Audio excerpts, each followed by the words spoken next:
Ashtar Command, put a protection around our broadcast, my family, and everyone.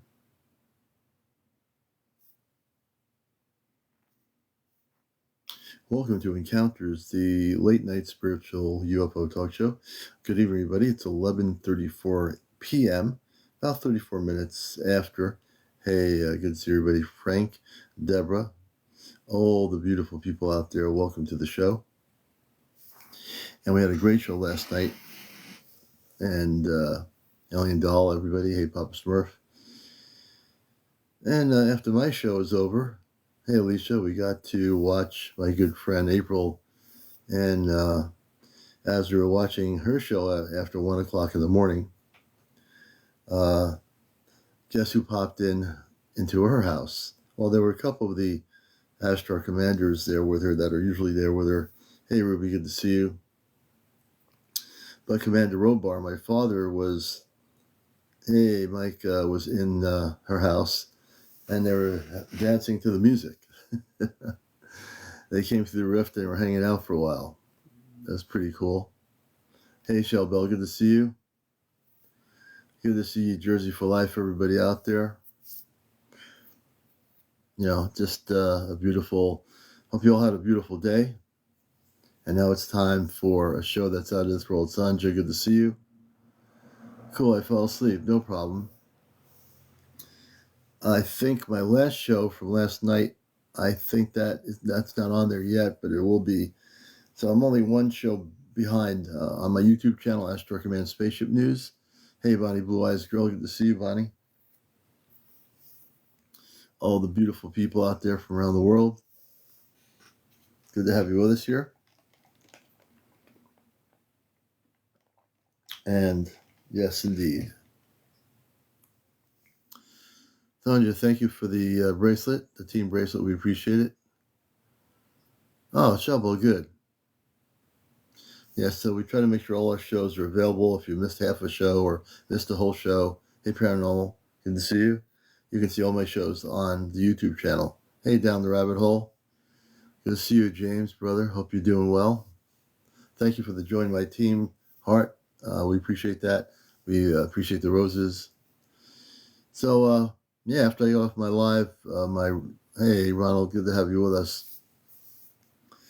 When April was on live, I was just enjoying hanging out and just relaxing after my show, and hung out. And then all of a sudden, coming through the rift, my father Rubar was hanging out. Some of the Ashtar, what we call gods, that are with her all the time, you know, protecting her. You're a weirdo like Troy. Was 2 UFOs down in Alaska? Are you asking me, were 2 UFOs shot down in Alaska? You're a weirdo like Troy. Is that your question?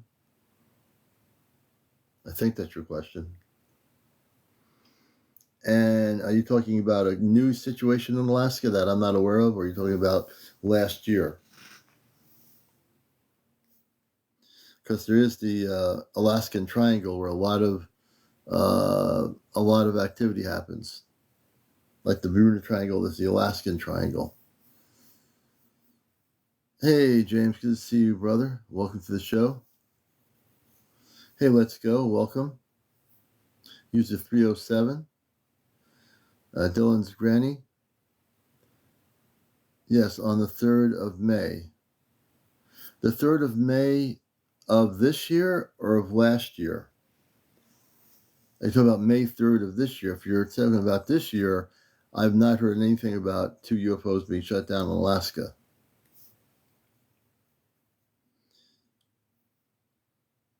Hey, good to have you with us in for a bit there, James. Welcome.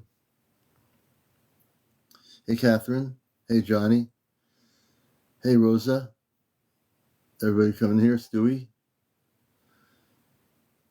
Let's see. The 3rd of May, 2023. Oh, yeah, it was more than that. In a not only Alaska, there were unidentified flying objects in a province in Canada, in Ontario, that were being intercepted by United States Air Force jets And that was another weird thing. That happened also last year when all this stuff was going on with these things. So, yeah. And of course, my cat is talking. Hi, brother and sisters. Hope you're all well. Yeah, Spirit. Welcome to the show. So we're going to have another great show tonight. And we're just out of body for a while. And my cat's talking. Of course, what else to expect but Missy to start talking while I'm live on the air doing the show. I know, Missy, you're here. Everybody can hear you. They know, they hear you. Yeah, she's talking. You can hear her probably. She's saying Mao. She's here in her glory. Thank you, Voice of One. Good to see you. Yeah. Good to see you too. Did you want to come on live? Did you want to see all the people? Oh, that's not happening. I tried to see if I can get her on live, but she's not coming on live. She decided not to come on live. Hey, Trisha, good to see you. She's too quick.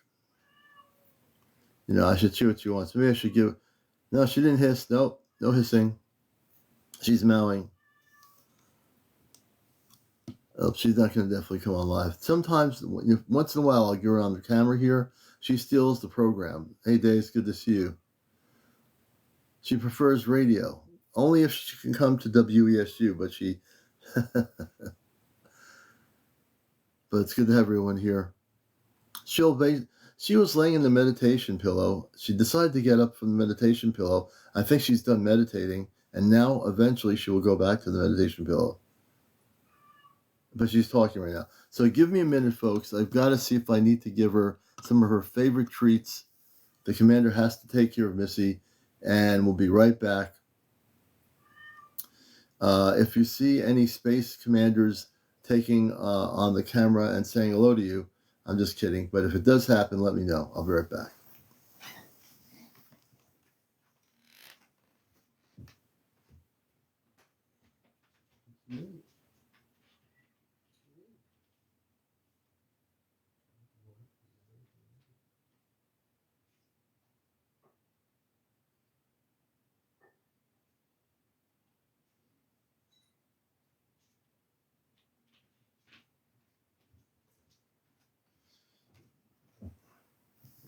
So I used a little bit of psychology.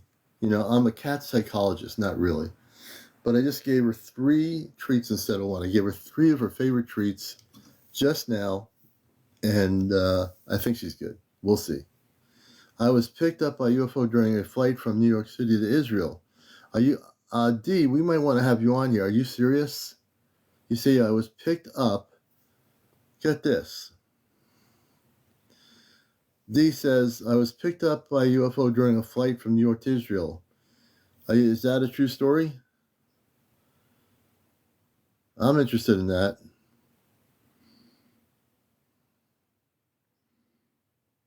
Let's see here. That sounds interesting to me.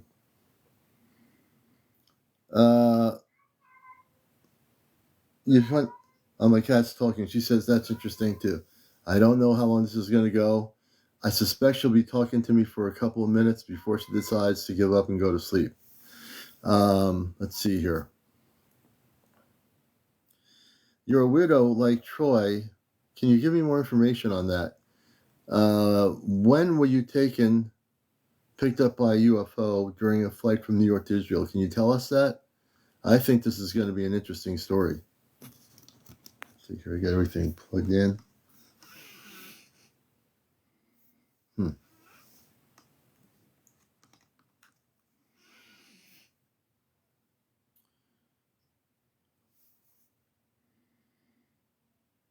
We're going to take a chance here and see where this goes. I'm going backwards.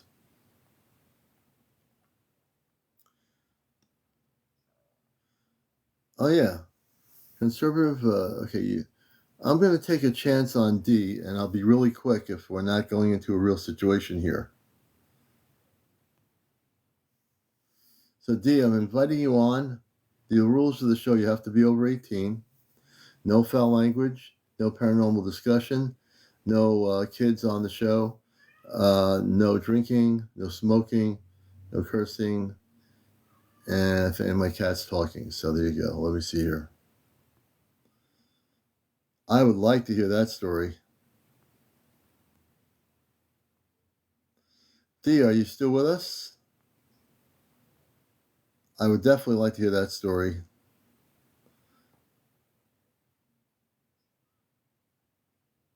Are you serious? Dee, I want you to come on the show. Dee, on the bottom of the screen, there is a multi-guest option. Can you please press the guest option? You'll see it on your TikTok. I want to bring you on the show. I want you to talk about your story regarding what happened with the UFO. You have enough followers to come on the show. Can you press the request button? I just sent you a request. He responded. He did respond. I'm trying to get him on the actual show. Dee, do you know how to go on live? Do you have an idea of how to go on live? Hey, Cassie, good to see you. Maybe his net. Let's see here. Yeah, I did read the part where your wife said you were missing for for a couple hours. There should be a thing where you can accept my request to come on the show here. This is Encounters, the #1 spiritual UFO talk show on social media.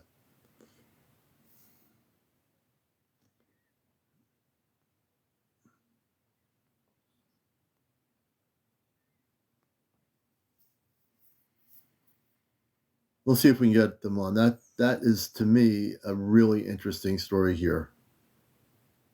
I see a very interesting story here.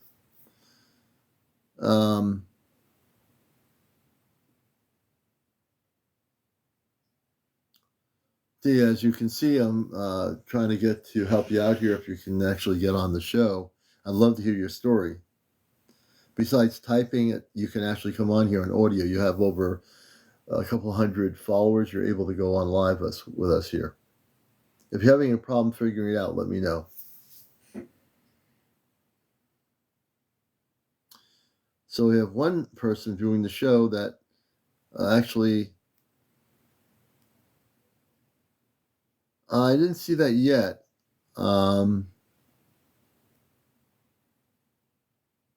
Let's see. I didn't see that yet. Hey, Arizona, good to have you with us, Susie. That's true. D, if you go back out and come back in, on the multi-guest option on my show here. Hey, Pennsylvania, good to see you, Joshua. Press the multi-guest option, 2 little people icons. You got to press that, and I will accept your request. If you press the little people on the thing here, my cat's still talking. What's going on with that? I will definitely bring you on the show.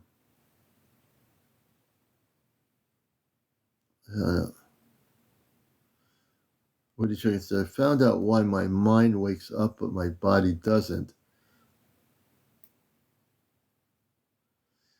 She discusses Zeta. I think you would love it. Her username is Emmy Evolving.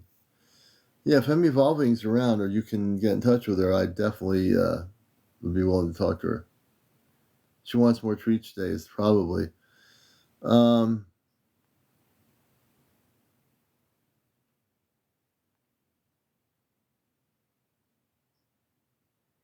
Okay, no, that's not happening. Hey, Karen, good to see you. Maybe they're shy. Maybe Dee is a shy person and doesn't want to go on here live. But we do know, based on what they told us in the chat here on comments, that they were missing. They had 2 hours of missing time on a flight going from New York to Israel. Do you ever have to cut people's stories short when they go on and on, like the Shiva story? Sometimes What I'll sometimes do, Jordan, if they're going on and on and on, because I've been on radio for 21 years, I will break in and try to redirect the energy back to a certain way. I'll just direct it a different way. So I once in a while have to do that. Not often, but once in a while, yeah. Oh yeah, I mean it was an interesting story, but I had to bring it back to the Palladians and what happened with the spaceships and all that jazz. So I'm adapted to that kind of thing. Yeah, but sometimes being who we are, we want to always get past the repeating of whatever they're getting into and get back to the whole spaceship story, which I thought was fascinating. That the Palladians with this other person were on for seeing them for about a couple of days or whatever days they had. I try to refocus on stuff. So, but that's what the show's about. You probably wouldn't hear something like that on a regular network, but you'll hear it here. So somebody gets something out of it. So there you go. But I'm really, I had really wished Dee would have come on live. Maybe they'll be less shy to do it some other time. So here's how it works. Rick, I don't know if I should take this guy Rick out or not as host of the show. Number one UFO talk show. I don't know what they're putting BS about to what they're BSing about with the word B and S. Oh, D, my wife is typing while I drive. Oh, you're driving. I can see other people on the plane, but they couldn't see me. So you're driving right now. I'll tell you what. Could your wife have your wife accept my guest request? And what I'll do is talk to your wife. And while you're driving, I can talk to her. If you're driving right now in a car, I can have your wife come on because she's right next to you and she can share the story and what have you. So this might just work. So Dee's wife, do you know how to use the TikTok? There is a guest icon at the bottom of the program here where you can actually press it. I will bring you on and you can speak and talk about your husband's story. So Dee's wife, and I am following you. If you wish to come on for him, I'd be happy to interview you. Because she won't come on, but I can in about an hour. Okay, so in about an hour, which means probably around 12:30, we'll have you on 12:30 a.m. in the morning. I'm on the East Coast here in Connecticut, so Dee will be our guest at 12:30 a.m. in less than an hour. We're going to interview him about the experience. That's beautiful. Okay, so let me see here. I'm going to be taking, and the cat is still being persistent. The persistent cat. The persistent kitty. You want to come on live? You want to be interviewed by people? You want to hang out? What you going to do? Yeah, you're not going outside. She wants to go outside, and we're not going outside. I'll be a replay game then. You thought it was your cat. So here's how it works for people that have never been interviewed before. Yeah, I gave her some treats and everything. She's got a full bowl of food, fresh water. She's doing good. So this is how the interviewing works. If you're over 18, that's good. No kids on the show. You have to be no drinking, no smoking, none of that stuff. No paranormal discussion. And just basically, we're very, very focused. And Dee's saying his wife's typing. When I came back, my wife said my hands was like ice, but I didn't feel cold. Interesting. So when Dee gets home to their home, Dee's going to come on and share the story live on the show here on audio. You're going to have to hear Dee, who's right now with his wife going home, wherever they are. We're going to have them on the show. So this is going to be very interesting. Very, very interesting.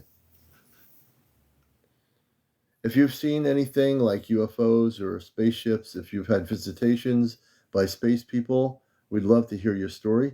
whether it be a contactee story or whatever. We'd love to hear your story if you've had any experiences with mer people, with fairies, with the Bigfoot, all those different things. How can they freeze people? I don't know. I've never experienced any of that. That's a great question. I don't know how they can freeze people. I've never heard of that before. Freezing people. I've heard of people that have been abducted that were, not able to move on the spaceship they were on, and they were put on a table. A lot of those stories go back 30 years ago up until the early 2000s. Plasma stasis. Commander, maybe you should add the background. Join if you have a story to share. Possibly, but I can just verbally say it. So it works just as well for me to just say it out loud live. But there's a lot going on. Certainly, I think we're getting closer and closer to a lot of people individually out there getting to the point. And I know when I have the viewers on here, there are many quiet viewers that I think have had direct contacts recently with space people or space beings. And I think our government also has the same technology. If you hear Stephen Greer press conference, yeah, our government does, but let's not get, also Stephen Greer will tell you about the fact that there are non-terrestrial beings out there, and they have been here forever. Your government has and always have had what they call reverse technology. And that reverse technology is something that they basically got from negative ETs working with the government, giving them the reverse technology in order to abduct human beings. So yes, that's very true. Forgive me, God, for I have blanked. Very true. Very good point.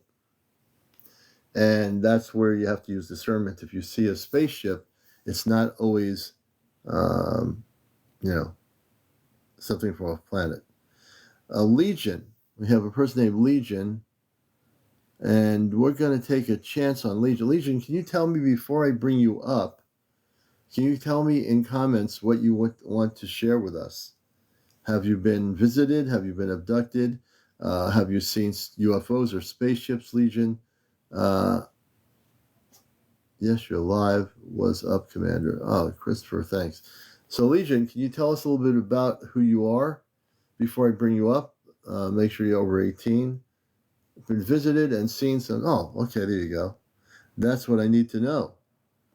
I'm bringing you on as a guest. Legion, can you give us your first name out there around the planet? Hey, what's up, man? My name Oh, is good. Brandon. My real name is Brandon, Brandon. Yeah. good to have you with us. You're on the #1 UFO spiritual talk show. Welcome to the show. What's up, And man? we're just interested in your story. You said in the comments you've been visited and seen some ships. When did that start happening? What year? So I was actually a little kid when it started happening. I was with my mother and my little brother. I was about 6.5 years old. My brother was about 2 when it happened. My mom was the one that was driving. We were in Ohio, Mogador.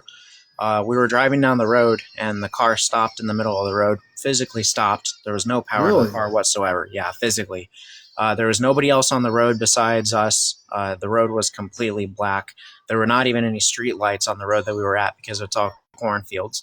And when the car stopped, I got out of the car because I didn't know what was going on. My mom kept freaking out, and Yeah. she was like crying, but she was looking at me in a way that I didn't understand why she was looking at me like that. And Yeah. it took me a little bit to realize that it was what was behind me of why my mom was acting like that way. And when I turned around, I actually saw the ship that was hovering not even 30 feet from the Oh my ground. And God. I actually started approaching it. And my mom started freaking out and calling my name. And as she was calling me, it took off. That was the first encounter that I had. Now I'm What 32 and years what old. and now when you were a kid, what year was that first encounter? Oh, man. If you had to take a That was guess, roughly. 1998. 98. 1998. And Yep, now you're 40 1998. and now you're 40 years old, No, correct? I'm 32. I'm 32. 32. Okay, I don't want to age you too quickly here. Yep, So you're 32. Okay, great. And yep. so that was the first time when you were a kid. Now, obviously, more things happened since that period. Can you go into that more? Yeah. So I was at my grandmother's house in Mogador after that encounter. This was about 2 years later. And when that encounter started interacting with me, I had started feeling a little funny. I felt like there was something more that I wasn't aware of, or something more that I didn't know. And I actually fell asleep in my brother's room. Now, mind you, that my grandmother's house is a 3-story house. My window from my room is honestly about 100 feet from the floor, so that's Oh, a wow. pretty far drop. Yeah. I know for a fact that there was no way that I could crawl out of my window or get out of my window. But my grandmother had told me that when she was sleeping, she had woken up and she had found me floating out of my window, and I landed in the yard about 200 meters away from the house Oh, my in the God. field where we put out the horses out in the yard. And so my grandmother was very concerned because when she found me, I was covered in boils. Now, these boils were not Boils. like normal boils. These were Mm-hmm. boils that were about a quarter in size. They were completely covered in water, and they were all over my body from head to Oh, my toe. God. Ever since then, it's been kind of more of an interaction of things that I've seen and things that I've felt. The interaction that I've had wasn't something that I remember, so I can't answer any questions about what they looked like or the obscenity of them or how they reacted in any way, shape, or form. But what I Mm-hmm. do know you is that what I can tell you is that I went into a very deep sleep, and when I woke up, I was in the field, and I didn't know how I got there or what was wrong with me, but it felt like my body was on fire. Oh, my God. So I was about 13 and I was in the field. I was crying. My grandmother had turned on the field lights to find out what was going on, and she had seen me physically floating in the air, and I landed in the field. And when I came to, I was crying and I didn't know what was going on or what had happened to me. But she said that it was a miracle or an act of God. Whether Hmm. that's true or not, I don't know. But I'm definitely leaning more towards the understanding that of what I saw when I was little and the Mm-hmm. sightings that I've had since have been more occurring to me than Mm-hmm. any Mm-hmm. other. 2 years ago, I lived in Arizona. I was in Mesa. Mesa. And when I Okay. was in Mesa, Arizona, I had this feeling inside of my gut. I'm from Ohio, right? So Okay. I had Yes. this gut feeling like I had to get to Arizona. I had to get there. There was no exceptions whatsoever to me. I just physically had to be there. And I threatened my baby mama, and I threatened a bunch of people to help me get there. And as soon as I got there, it wasn't even a week, and there was a sighting that took place that was during the day. It was one of the largest events that had occurred in history. This Hmm. craft that had appeared above us. I was with a bunch of my friends, and they had seen it too. This feeling had drawn me in physically. There was no explanation that I could give to anybody besides the understanding of when you know you have to do something and you just it pushes And you you to the do it. point of insanity, almost Yeah. like physically breaks you. It's like a humming in your head that you just can't get rid of. And when I was there, I saw it, and I wasn't the only one. I was actually with Terry Wallace and Amanda Burdine, who I'm Mm-hmm. still in contact with. And Terry won't talk about the incident because he's very scared about it. He's a full-grown man, African American, 6'3", Mm-hmm. tattoos Mm-hmm. all over his body, dreads as long as you can imagine, and Right. his face turned completely pale. And I told him, I was like, "Look, man, like I told you, this is the spot, this is where we were supposed to be." And he just won't talk to me anymore. He just doesn't want to talk about it. Amanda, on the other hand, I have confirmation with where I've talked to her in Messenger, and I was like, "Do you remember that craft we saw with Terry?" And Yeah. she's like, "Yeah, I remember it. Like, you're not crazy. I remember Yeah. seeing it." It's just Yeah. more of uh, a closure type of feeling for me than it is more You questioning. felt you so you felt, Brandon, and when you went to Arizona, that after that happened, you felt there was a closure of all the things that happened to you since you were a kid. Yeah, yeah, most definitely. Mm-hmm. I was 23 years old when it happened, and Mm-hmm. I was well more than consciously aware of what was going on. And the fact that it was broad daylight, the fact that it blocked the sun and it looked like square bricks that were heated like copper. Hmm. When I say heated like copper, if you've ever seen copper that was heated, it's a bunch of different colors: blue, Yeah. orange, purple, red. These brick squares were about that size. I don't have a Hmm. fucking charger, dude. My phone is at 2%. No, I cannot. No. Get over What's going on? Are you all right there, Brandon? Oh, yeah. Yeah. Yeah, just I heard somebody cursing in the background. We have to keep Oh, that stuff off. sorry. But so you had you went to Arizona. You had some closure, and and what's really heartening, heartbreaking is that when you were floating out of the into the field in the countryside, um, and your mother saw you floating when you were a child, correct? No, my grandmother did. Yeah, she was the one that Your was grandmother watching did. me. Okay, Yeah. so she actually physically saw you when you were a kid, Yeah. and then you were in a field. So obviously, if you were abducted, they could. I've read stories from. I knew a person named Bud Hopkins who was a well-known hypnotist. He's written many books about abductions, and I knew him personally. And there were stories like this where people were floating. There was a beam even from a ship. A woman in New York, her name was Linda. I met her at a UFO conference. She was actually lifted out of she was in a apartment complex in New York City, and the ETs took her in a beam somehow and took her onto the ship, and they abducted her, and in midair. And actually, there were multiple witnesses on the ground that saw this happening, which was amazing in itself. This was years ago. There was a whole book about it, and your story is amazing because you were being abducted. Your grandmother saw you being floating in the air and all that stuff going on. Then later on, you had this other experience going on. So now in your 30s, I have to feel that even though there's closure, there's something else going on. Can you explain? Um, More along the understandings of how long they've been here and why exactly it is that they choose us to study. There have been a lot of creatures, there have been a lot of animals on this world that we've heard of that have been taken in studies, as far as cows and monkeys and some remainings of what we can only assume to be oceanic. But we do have the deep, dark understanding that they cannot multiply or reproduce on their own, that they have to do it by a lab. Hmm. Symbiotic. Hmm. It's not something that's in a reproductive value like what we do. So Right. when I've heard about the Dulce base and I heard about some of the Oh, New experience, Mexico. Yes, yeah, New in Mexico. Mexico, right? After all of this had happened to me, I did a little more exploring and a little more adventuring into what it was that I experienced and how many more other people have experienced this besides me. There's got to be more Oh, there than are just me. a lot. There's a lot more than just you. Believe you're not alone. So I've Uh, noticed there is a no, you're lot. not.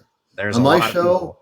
we have a mixed bag. We have a lot of people that are like for me. If you're new, might not know my background. In the 1960s, I lived before I lived in New England. When I was a kid, I lived in Long Island in a town, and I lived in a cul-de-sac. And one night, my parents and my brother were downstairs. We're done, everyone's talking. We're done with dinner. I'm not sure if my grandmother was still living with us. She might have still been at that point. I ended up just like feeling I had to go upstairs to the second floor of our house. So I go upstairs, past Brandon, my room, to my brother's room, which is a little bit bigger than my room. And why would I even do that? And then I got to the window. There was these like wooden shades that open up, and as soon as I opened it up, because I felt this like energy, I felt this feeling as a kid. I opened it up. There's a spaceship hovering in the cul-de-sac, and it's almost like like a white energy around the ship, like not white, but like a glowing energy around the ship. It's nighttime, and I see men, women, and children in light blue outfits that are human, and I felt all this love coming from them from their ship, and the ship had like tinted kind of transparent windows. I call it windows for lack of a better word. And it had a control center in the middle, which I always remembered. It was blinking like crazy. The control center was like, I think it's energy source. And they're all looking at me, and very beautiful people, and I've seen them, and they're telepathic, and they're saying to me, "Hey, there you are." They're telling me, "You know what? You're not from Earth. We are your galactic family." And I said, "What do you mean?" I mean, they said, "You're not from here." And then years as I got older, I didn't know what Ashtar Command was, which I'm connected with. I didn't know a lot of things that I came here from another planet. Then one day I told my friends after that happened, I was playing stickball, and I say to them out of the blue moon, I say, "Oh, I'm from Mars." The kids got really angry. We were playing stickball, and I didn't know why they were angry because to me, like now I realized I'm from Mars. Why would you be angry at that? But then I didn't realize that they didn't understand anything I was saying, and I went underground with it. I kept quiet about it, but I always had sightings of spaceships growing up as a kid, and then eventually I became awakened to who I was, where I'm from, and I'm not from here. I'm from Mars, which is an inhabited planet of 10 to 15 million people. So I know about Mars, and then I also work with the Ashtar Command, which are positive space people that don't that are not involved in anything in what you had gone through. Many of the beings that have abducted people, their planets were once human, but they messed up their planets and became super technically advanced, but they lacked the emotion. They got rid of their emotion.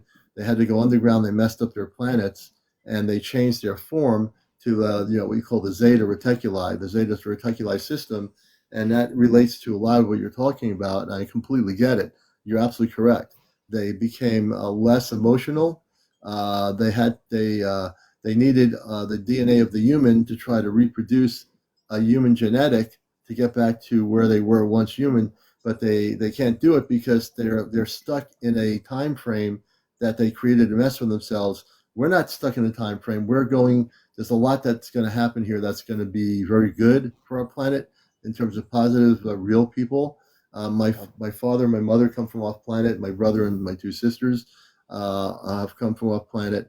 And recently, I've been, since last year, I've learned that, and I found out that me and four of the people are going to one of our group. You might not have met her yet. Her name is April. She's a beautiful sister. She's been taken off planet 25 or 26 times in Vermont, and they have big spaceships, and they're vegetarians, and they just my father is a very funny person, but he's also very serious, and they're here to help the people of Earth. But we're all going to be working together. So this might be new to you, and I'm like throwing things out there to you, but I want you to know But I'm really interested in what happened to you, and I'm sorry what happened to you when you were a kid. And I want to see, I always have to ask this question again tonight. It's a situation where I've helped people in the last 2 weeks that were abducted. And what I've helped them do is if you let me do this, you will actually feel the difference of what has happened. And we will be able to, beyond the closure you felt, um, there'll be even more closure if you let me help you. And that's up to you. The space people I work with are Ashtar Command. If you've never heard of it, is the galactic spiritual grouping of all the planetary systems of light throughout the multiverse. And I'd like to gift you, based on your story, I'd like to help not only the closure that you've had, but I'd like to also do a shifting of energy. And because you're just a really pure person of heart, and these negative ETs took advantage of that when you were a kid, which is totally against universal law to begin with. They've done this stuff to other kids and adults throughout the years. So if you would like, I'd be happy to gift you something that I think will you'll feel really good about if you want me Yeah, to do yeah. this. And if you need any disclosure from me, most certainly I'll send you the contact information for the people who I was involved with when the Yeah. incident happened, and they'll be able to confirm with you, yes, this is true. This did happen. This Oh, I isn't a believe it's joke. It's true. not something funny.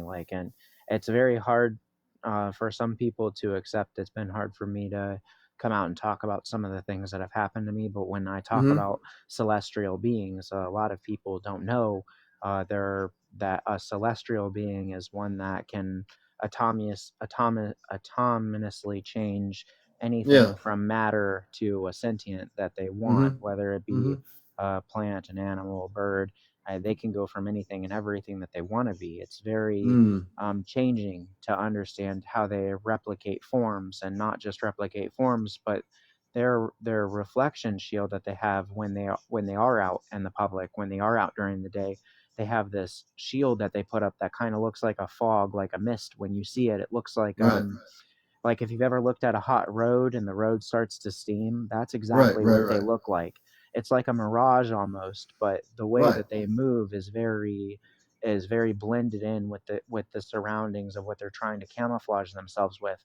And that's where people come up with these weird terms like skinwalkers, and Yeah. um, Yeah. you got a bunch of terms for them that people just can't seem to grasp their head around, because these are not sentient beings who have an objective. It's not like they have a Right. plan or anything Right. like that. They can just appear wherever. They can do Right.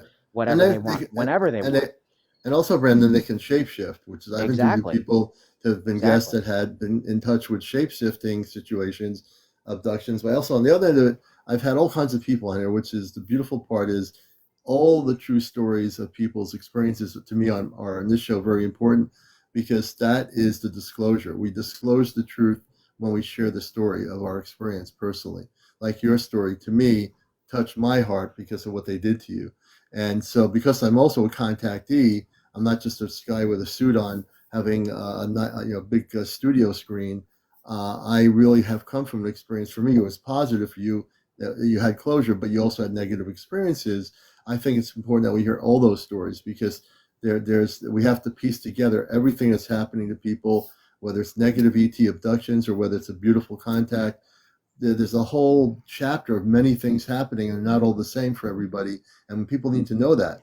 I think we're in Well, a better place 30 years later, right? That more people now are more open to things than they were 30 years before this. so I know that I'm reading the comments from this Yeah, I'm reading person some that stuff. spent Yeah. five years in prison and started laughing. Like, I've never spent time in prison or anything like Uh, that. But what I can tell you for a fact is that if you go to my profile and you oh, that scroll no, this down, person is saying they got abducted in 2016, and oh, they spent 5 years in prison. They were talking oh, about themselves, so not you. I was like, if you go to my profile and you scroll down some, you'll Yeah. see I do have photos of EB53AZ1. A lot of Oh, people interesting. won't know who that is. His name is Yeah. J Rod. J Rod is his real name, but he has other names that he goes by, like Adam. Mm-hmm. Adam is a celestial being who is very real, a lot shorter than us, about 4'5". His information is very vast and wide, but he doesn't speak from his mouth, which is Yeah. very different from what most would say, where they see the mouth and they see the nose is as flat Mm-hmm. as the face, and they don't see the Yeah. ears like we have ears. It's actually sucked in. It's curled. Right. It's flat. It, That's the Zeta. The Zeta have that. They actually did that to themselves. They were once they had to go underground. There's a whole history there, which would be taken for me to take too long to share. But A Rod, I've heard of A Rod over the years, yeah. and is this the same one that I've seen the videos of? I'm not quite sure. When he came to Okay, me, it was through my window. Uh, through your window. this, yeah, through my window. This was again at my grandmother's house after the abduction had happened, and she had claimed that I flew through the window. I physically flew through the window and landed in the field. There was this presence. I don't really know what to call him because he's Mm-hmm. not. It's not like he was. He's not like us. He's not like us at all. But his smell is very strong. The way that he speaks is very proper. It's very punctual. It's not like the way that I've ever heard any human ever talk to me. Mm-hmm. And some of the things that he was telling me as I was younger, growing up now, I'm seeing more and more of it to becoming true. Mm-hmm. Uh, we're going to go through a change that's going to be catastrophic. We're not going to be able to understand exactly how it is that this change is going to happen, but it's going to be abrupt. It's going to be Mm-hmm. sudden. And Mm-hmm. there's a lot of talk in the communities um, through OSA, which is a couple of the contactees that I have. That's what they're calling it now, is OSA. It's an Osa. OSA. It's an arranged social agreement agency that allows for certain planetary systems to run with the commands of our government. Now, people have heard, obviously, that our government has been working with higher intelligence that they don't understand for a very long time. Uh, this has been going on since the Roswell incident, Right. uh, Absolutely. I even saw you but before that. way before then. Yeah. But Absolutely. it would almost blow some people's minds to understand that a lot of the information that we have physically comes from them, uh, but that would have to do with their own digging and their own research and their own time. It's not something that can just be talked about in a Right. 30-minute span. That's right. There's a That's true. there's a lot of information there to uncover. Um, but they have been warning people about things that'll come, about things that'll happen. All they really want is love and peace for the earth. They don't want us to kill each other. They don't want us to annihilate each other. They don't want us to see us go to war. They see this as the only planet that can be inhabitable under the conditions that it's at such a perfect degree, and they see us destroying it for no reason at Mm-hmm. all. No reason at all, over something as simple as a rice field or a simple peanut field, something as simple as a rice paddy. Like, Mm. it's very complex to understand the way that we work to the way that they see us. Yeah. It's almost like a scientist to a rat in a maze. Mm-hmm. Like, here's a Well, rock also, and shoot, go Brendan, find it. also the other thing is a lot of the Zeta, like I can tell you, the Ashtar Command, which I work with. So I have many chapters to my book. You'll find it as you start seeing the show more. That not only I do the talk show, but I also can tell you that there are going to be a lot of things happening in about a year and a half. They're already starting to happen. It's not like they're going to start happening. This for 70 years, the government has worked with negative ETs for their reverse technology. We all know, those that are in the know, like myself, know this to be true. I'm sure you understand that as Yeah, well.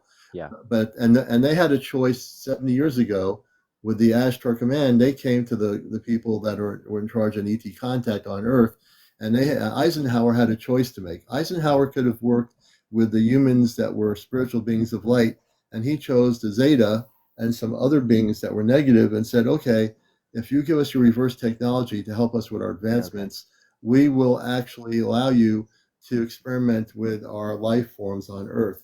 And correct. that wasn't just human; they were experimenting with all kinds of With life forms, everything, everything. And everything, not only everything. that, our government, we had government people on secret programs that were trained to work with the negative ETs with the reverse engineered chips. They'd be on the Yeah. same ships when the ETs were abducting humans, and they say, "Well, I thought I saw somebody look human around the table with these other ETs." That's because we have a relationship with the negative ETs to let them do what they were doing. We were observing what they were doing, not us personally, but those that were in a high security clearance. They were allowed to be a part of that program, and they were working against humanity and all life forms by allowing that to occur. So Eisenhower had completely a knowledge when he was alive of what was going on. Eisenhower made the wrong decision. He could have made the right decision, and 70 years later, our planet as a whole would have been way different than it is now. But as you're saying, we're going to have some dramatic changes. I can tell you that my space family with the command, that within the next year and a half, and I've actually verified this about in 2022, I'm a telepathic communicator. I get downloads, and I don't channel anything. I don't believe any of that stuff. I get real information. So we know that in about a year and a half from now, there's going to be increasing contact by what we call the positive space beings that are going to be interacting, and they're already starting to interact individually with people that have come on my show that have told me their stories. And there's more. I think there's going to be more people coming forward with stories that are saying, "Commander, I met space people that were 7 feet tall. They're men and women, and they said they were here to help." Like we're just alluding to, there are positive beings that are here and people that look just like us, but they're very more advanced spiritually and everything else. They're coming here now because now is the time for this to happen. There's been other civilizations, billions of years of our planetary history, like Atlantis, Lemuria. All these things have happened, and there have been advancements in our civilizations before you and I were born. It's just that we've had ebbs and flows, highs and lows. We went to the lowest point. Now we're going back to a high point of spiritual enlightenment, which is going to be way different. Oh, no smoking, no smoking on the camera, else I get in trouble. Sorry. Yeah, you wouldn't know that. Yeah, I don't want to have because I'll get a thing on TikTok. Yeah, so we have this ebb and flow of things happening, and I think I'd like to do a gift for you, as I said before, and I think you're gonna I think it's something I'd love based on your story and the history of what you had. I would like to do that now for you while we're on the Yeah, on the that would program. be great. That would be great. And for people that are new to my show, I'm not just a talk show host like all these other people on YouTube that have these fancy studios and wear suits and ties and talk to former military people in the Air Force. I am way beyond that point. I'm going to places where no other person will go. I have helped more people in the last few weeks that have had stories where they were abducted by negative ETs, and like Brandon's story, which I found very, very important to hear. And I'd like to do this now. So I want you to do is close your eyes. And as you close your eyes, Brandon, I want you to take 3 or 4 deep breaths in and release through your nostrils. You're going to just relax yourself.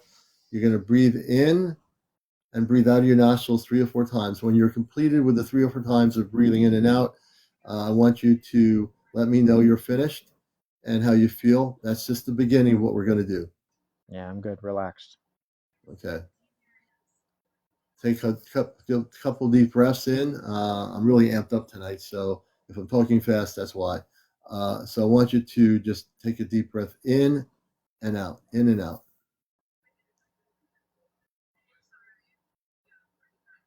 Okay. How you feeling? Pretty good? Yeah, pretty relaxed. Okay. Okay, what I'm going to do right now, and for people that have seen me do this, you know that what I'm doing is real, that I can do this, that I will do this. No one else can do this, but I am. That's why I'm here on Earth, beyond many things. I want to send an Ashtar Command ship to your location. Where are you located right now? Greenwood, Indiana. You're in Indiana? Yep. Give me a moment. I want the Ashtar Command people I work with. We want to send one ship over Greenwood, Indiana, about 20,000 feet above your location. It'll be there in actually right now. Hold on. Give me a moment.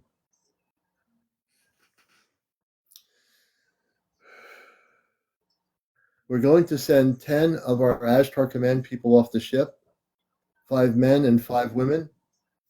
As I said, my parents are about 7.5 feet tall. So that's the normal height for many of the people on the ship. So there'll be 5 men and 5 women. You're in a house, correct? Yes. Do you have a basement? No. Okay, no problem.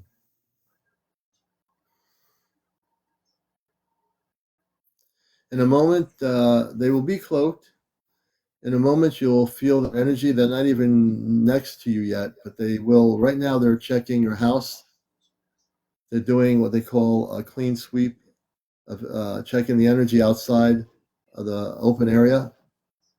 They're doing a clean sweep of energy, any kind of residual energy from when you were a kid, your experiences you had with the negative ETs, and all the things that went through that situation. Okay. So 8 of the space people from the command are going to be in different parts of the house. They're doing some energy work. 2 of them, a man and a woman, will come towards you. Keep your eyes closed, please.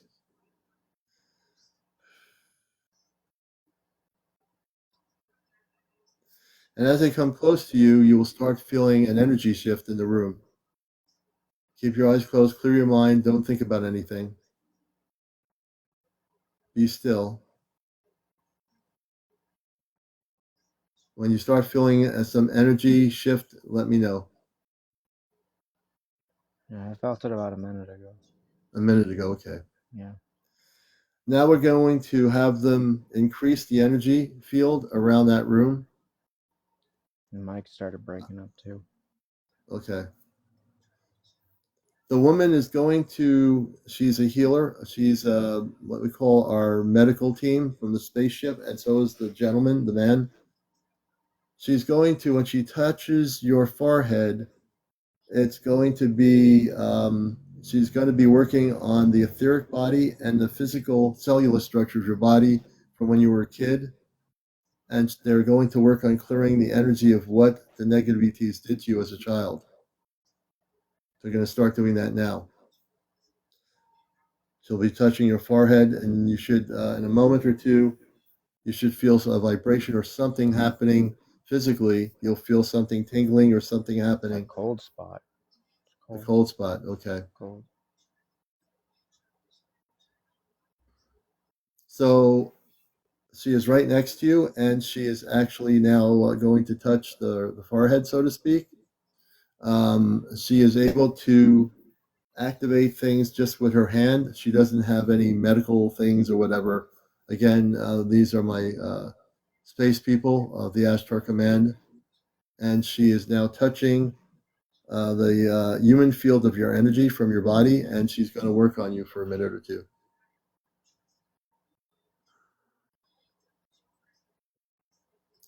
In a moment, she is going to actually, the man is going to touch your neck and the back, which was something that these negative ETs did something to your neck area. He's going to touch the neck area in a moment. Let me know when you feel something in the neck area.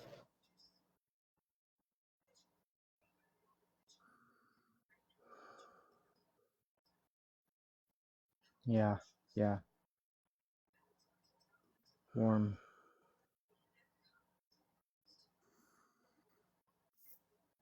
And what she's doing and what he's Right. doing is they are taking all the stuff out of the body from childhood that was put into the body from the negative ETs, which caused all that stuff with the boiling of the boils and everything on your body.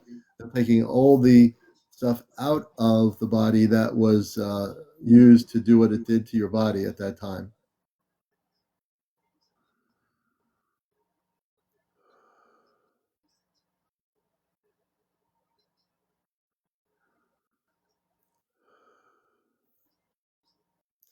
She is working on your consciousness. You have a very, with all the trials and tribulations of what you went through as a kid being abducted, you came out of it, and the fact that you're able to be calm and centered is a beautiful thing. Just to let you know, you are centered. But the experiences as a child that you had with the negative ETs doing what they did to you was against universal law, totally against universal law.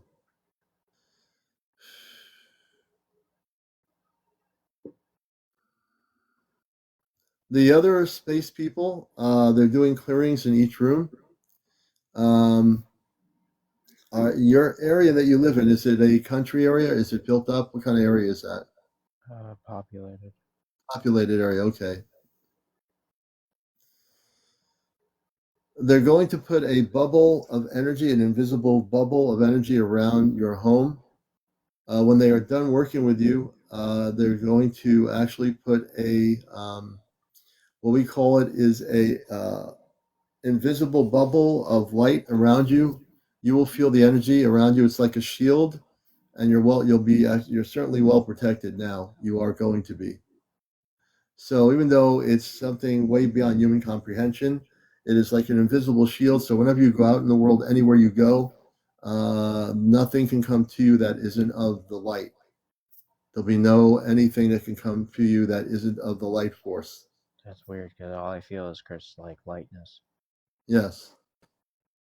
Yes, they're totally clearing your body out, the etheric body, the whole physical body is being realigned, and you're going to have never ever again any interactions with any low vibrational ETs whatsoever.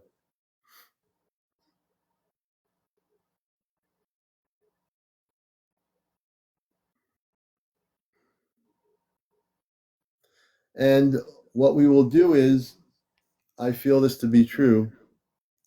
You're going to be gifted for the next 3 days. They're going to stick around.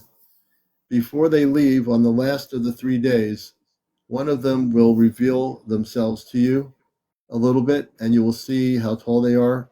They will communicate with you in the next 3 days telepathically. So they're going to communicate through consciousness, not through verbal language, although they could speak. You're going to speak to them through consciousness. Do you understand? Yes.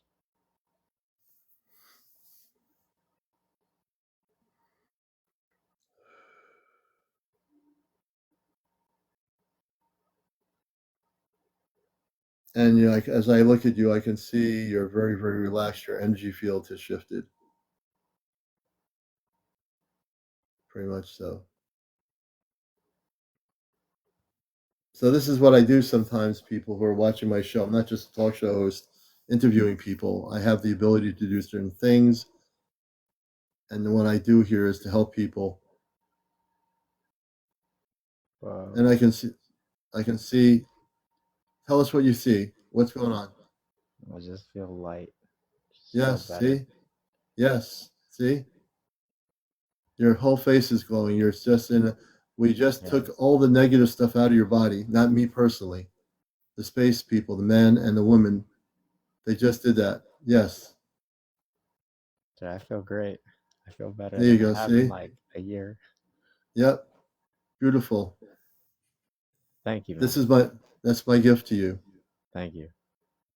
and that's the gift of the Ashtar Command to you, brother. Thank you. So they're not gonna shine lights in my windows anymore or anything. You're totally different. Your whole energy shifted. So for me, I can feel the energy shift. I feel everybody's energy, and your energy went from where it was before to a whole different energy now. You're in a beautiful space. Yeah, I feel better. Yes, you are better. I feel See? better.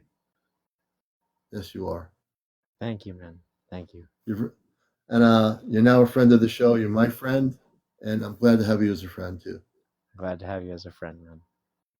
Many blessings to you, Brandon. Many blessings to you too, man. Thank you. All right. And the woman will talk to you. So she'll be communicating with you telepathically. Maybe the man will too. So if you hear them going through your consciousness speaking, you can now with a clear, they also opened up your ability to be telepathic. Your frequency of communications will be at a much higher scale. And if you do hear communications coming through from time to time, it will be our space people communicating with you that we're here. Okay? Thank you. All right. Many blessings. Many blessings. Thank you. Let's see, let me just do this here. What am I doing? Okay.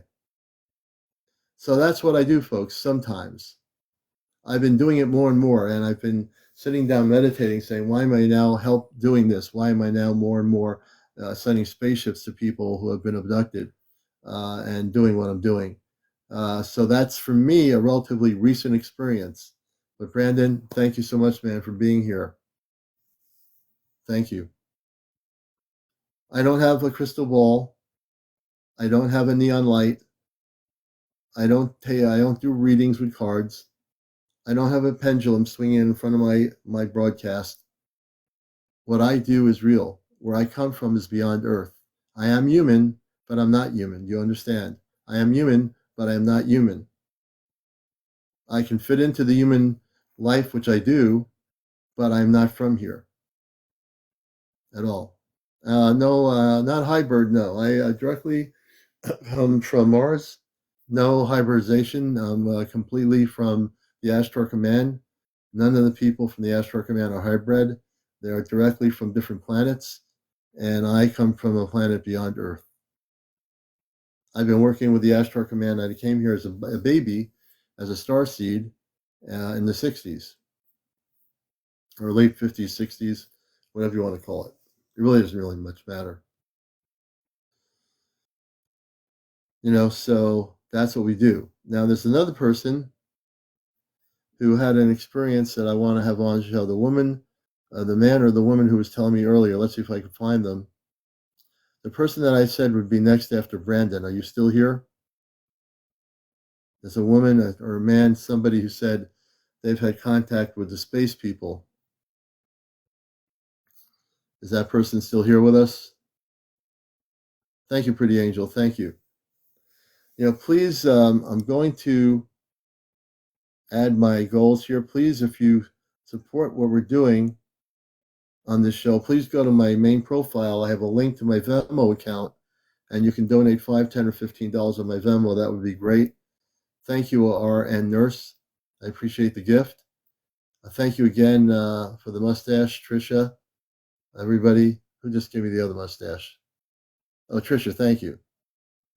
And the person that said they had positive contact, I want to talk to that person. Where is that person?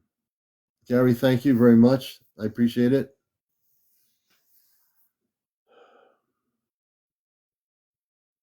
Let me see if I can find that person. Thank you for the donut. We appreciate that. Thank you, Legion. We appreciate that, brother. I've had positive contact. Let me see here. Okay, let's see what this person is. Okay, so True Joseph says they've had positive contact. And we'd have to get you up to 50, I think now. I think it used to be 100, but I think it's now 50. I'm trying to find that person earlier on. Let me see if I can scroll back and find them. There's somebody in here that I saw just tell me something very interesting. I'm going backwards and trying to see if I can. Let's see if that person's here.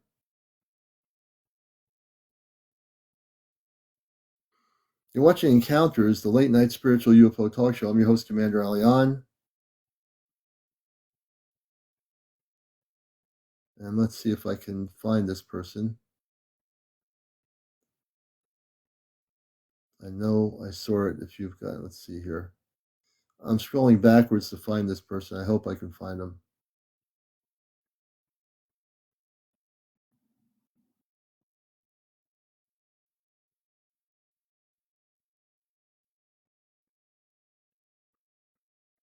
And I hopefully, let's see. Let's see how far. So Tina says, I saw something very strange today. Let's see here. So here's how it works. Again, I'm going to go over things. If you're over 18, you have to be over 18. No kids, no foul language, no smoking, no vape, no smoking, no drugs, no drinking on the show. And also no paranormal discussion. So if you've been visited by space people, abducted, or having positive contact with physical space people, I want to hear your story. Does anybody else who's never been on the show, been interviewed on the show, have a story related to that? I know you're all out there, and there's a lot of people on here. So don't be afraid, like Brandon, don't be afraid to come forward and share your story, whether it be an abduction or whether it be a really beautiful contact physically with your space people, human beings that are like us. So I'm very curious to see out there who has had contacts. I can't speak on mine, James says. James, let's see here. Brad says that Brad's been on a show before. He sees orbs that come and visit him. And Brad, I've had Brad on before. So we will bring some people on. I'm just trying to predict that person earlier somehow that has had any idea who the light beings with red eyes are. Let me ask you a question, Sue. Let's see. Physically, Heather says physically. So, Sue, let me ask Sue. I think it's Soup Washi. Can you tell me, when you're saying who are the beings, light beings with red eyes, can you tell me what they looked like besides the red eyes? I'm just trying to get some ideas here. Heather says I think, Heather, have you had physical contact with space people?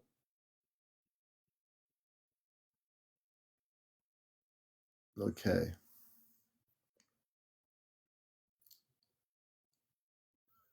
Teresa Davis, I have a friend from another planet. Let's see. Teresa Davis. We'll bring Teresa. I'll be bringing more people on. I'm just going randomly here to see what's happening. So we're going to go with Teresa. Teresa says, I have a friend from another planet. So Teresa, if you want to come on, please accept the request, the multi-guest option, and we'd like to hear your story. You say you have a friend from another planet. Don't be shy. And again, if you don't know how to come on live, all you have to do is just press the accept button. Paranormal, thanks for the roses. And you're watching Encounters. I'm your host, CmdrAleon. I'm from Mars originally. I also work with the Ashtar Galactic Command, or Ashtar Command, and I do a multitude of different things.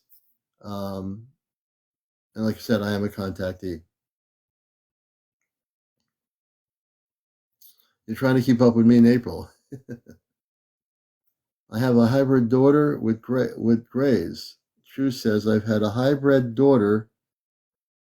So True, you have 40 followers. Everyone follow True.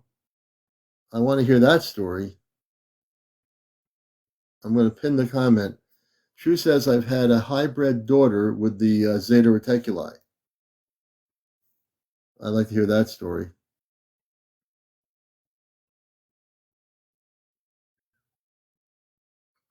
Let's see here.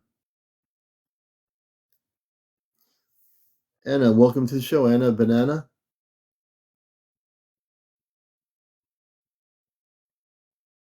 We'll get True up here. There's so many interesting people on here that have made comments since I've been on tonight. And I've been trying to follow those people.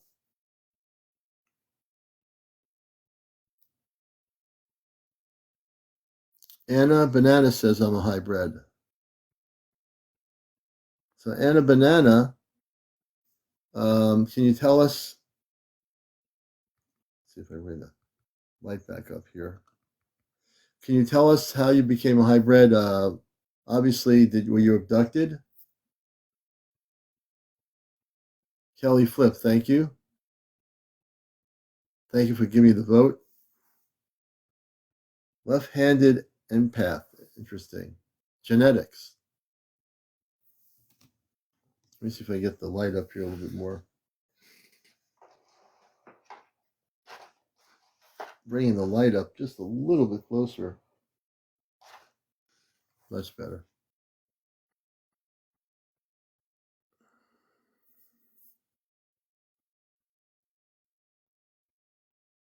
And I am just reading comments now. I'm O negative as well. Empath, green eyes, sunlight.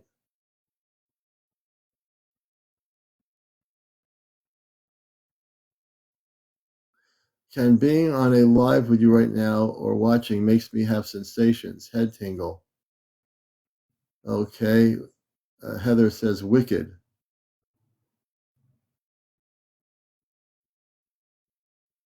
Okay. So Heather says if she went on live with me right now,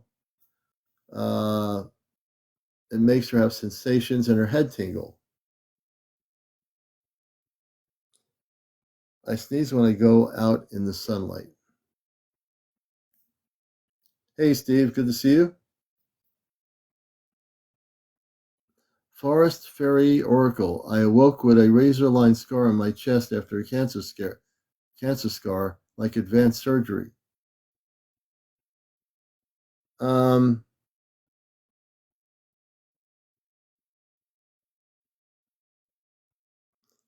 I like to see Forest Fairy.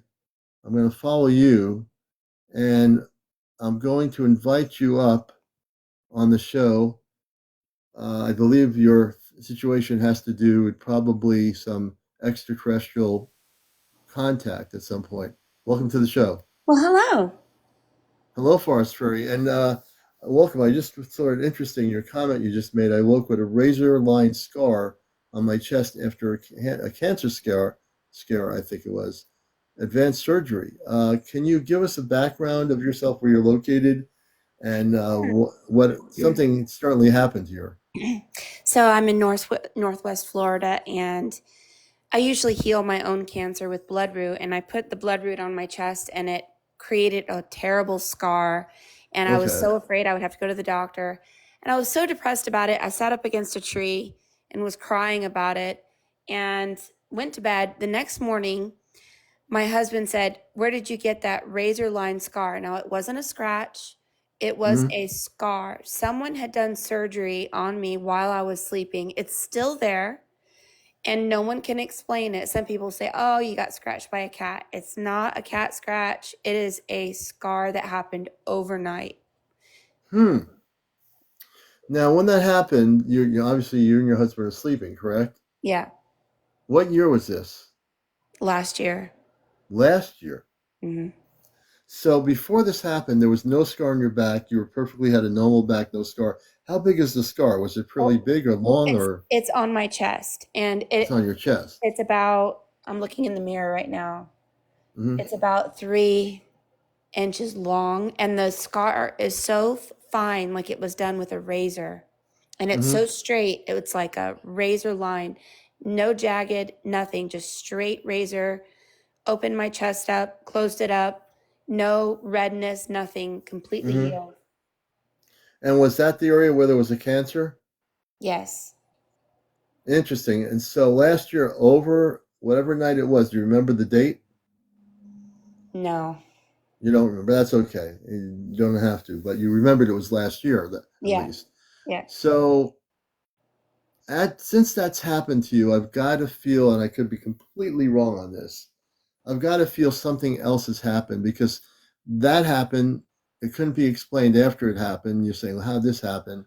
Now, after that happened, you have not had any cancer? No. That's very interesting. It sounds to me, and I'm listening carefully here. So, as you proceed to go to sleep that night, you had the cancer. After the next day, there's this precision 3-inch line, like it was opened and closed, as you're saying, open and closed. And then you find out. When did you find out you didn't have the cancer? Well, like I said, I self heal. So I You use, self heal. yeah, I use basil root salve, which literally eats cancer. And I know I really can't talk about it on this app. I don't want to get you in trouble. Can't Okay. TikTok will call it medical misinformation. But there, Okay. you can heal these things, but it's painful and it's anyway. I know when I have spots of cancer because I've had it on my body before, and I was very upset about it because I realized that the area where I had the cancer was much larger than I thought. And I thought, I don't know if I can heal this myself. All I know is I woke up, I went to bed after crying, went to bed, woke up the next day, was getting dressed in the closet. My husband standing in front of me, and he goes, "Where did you get that scar?" And it was a line that went straight over where the cancer was, perfectly straight, no redness, no, as if someone had done surgery, it was healed as Hmm. if nothing had happened, like a razor Right. line that's still there to this day. Hmm. So here's what I'm getting, and again, I pick up very quickly because I Mhm. don't come from this planet. My consciousness is a multi-level consciousness. Mhm. Um, I would say at this point, they probably didn't want you to remember it. They obviously, the people, the beings that did this were positive beings. Now, for whatever reason, they decided to interact with you at that point so quickly. It's the human mind would say, how what's going on here? What's how this happened? So human mind is going to ask questions. But there was intervention for whatever reason. I don't know why, but somebody or some buddies were watching over you, and Well, I am they an came. oracle, and I've been visited by an ancient deity from Iran. His name is Bear Rame. It comes from Zoroastrianism.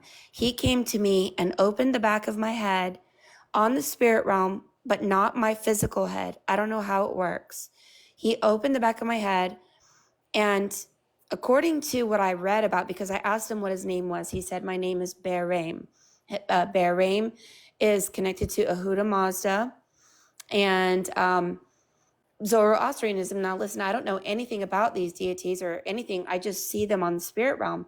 So, Bahrain performs exorcisms and helps Yeah, oracles to become we better try, oracles. right, but we try to stay away from the paranormal only because just that gets into the whole Yeah, spiritual I mean, thing. I don't You know know what I if mean? it's paranormal. I don't know what these. I Okay, don't know. I what don't they know what are. they are. Okay, I yeah, mean, they could I be know they are. aliens and they have names. I don't know.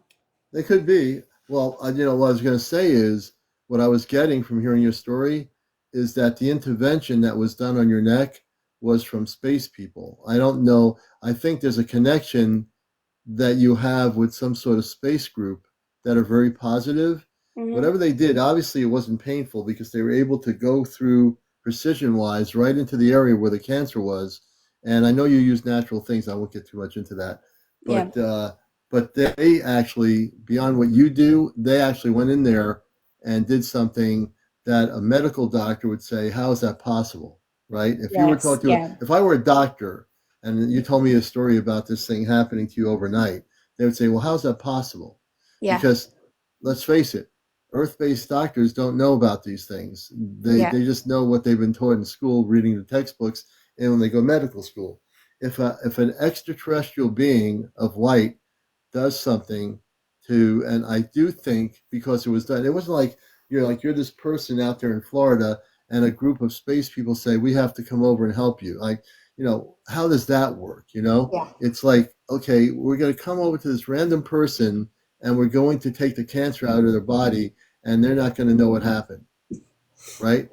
Well, You the see what I mean? Lemurians have been kind of contacting me, but I've never had a visual.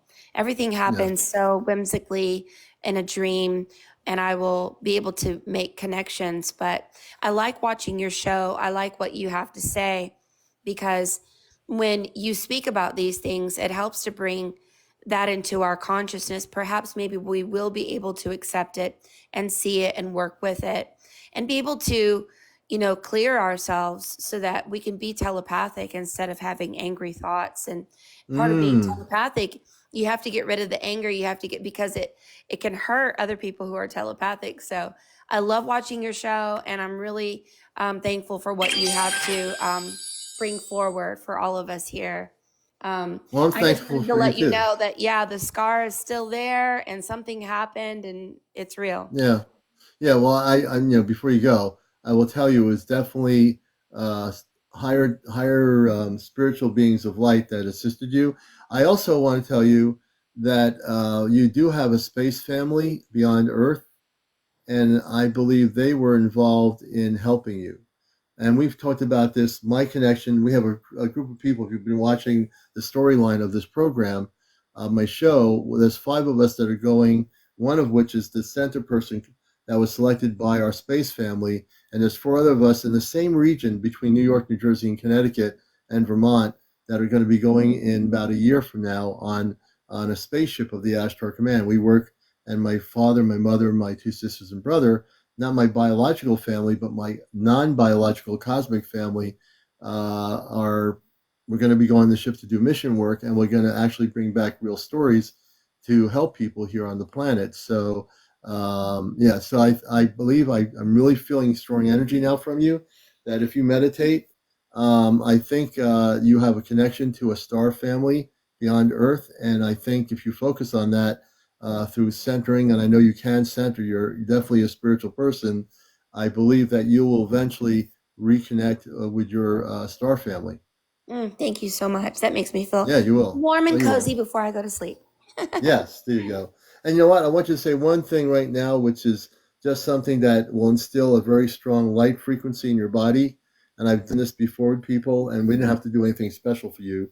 But just to say this is going to empower your cosmic light that you are. So if you say, I am a cosmic being of light, I am a cosmic being of light. I'm a beautiful being of light, I am a beautiful being of light. and I'm here to transform the planet. And I am here to transform the planet. There you go. That's it. Big Well, hugs. Thank thank you you. so much. All right. Yeah, thank you for coming on here. And what's your first name again? Mary Moses is my name. Mary Moses. Nice to have you on, Mary Moses. You Thank you have so a much. beautiful evening. And You too you're as now well. part of our wonderful audience here around the world. Thanks for being Thank on you. here. Thank you so much. All right. Mary Moses. Mary Moses is in the studio with us. There you go. And I was allowed to come to Earth 3 times to see my family. I would be born to I am a mission. Ah, true. We're going to bring Joseph on. Joseph, I guess they did lower it to 50 people. Joseph, if you accept my request right now, you'll be our 3rd guest. Joseph, I want to hear your story. You have to press the accept button or go to the guest option, and we'll have you on, Joseph. All right. Now we're rocking here. Hey, Joseph, good morning. Good morning. How are you? We're doing good. And whereabouts are you on the planet? I'm in New York. I'm from Jamaica, Queens.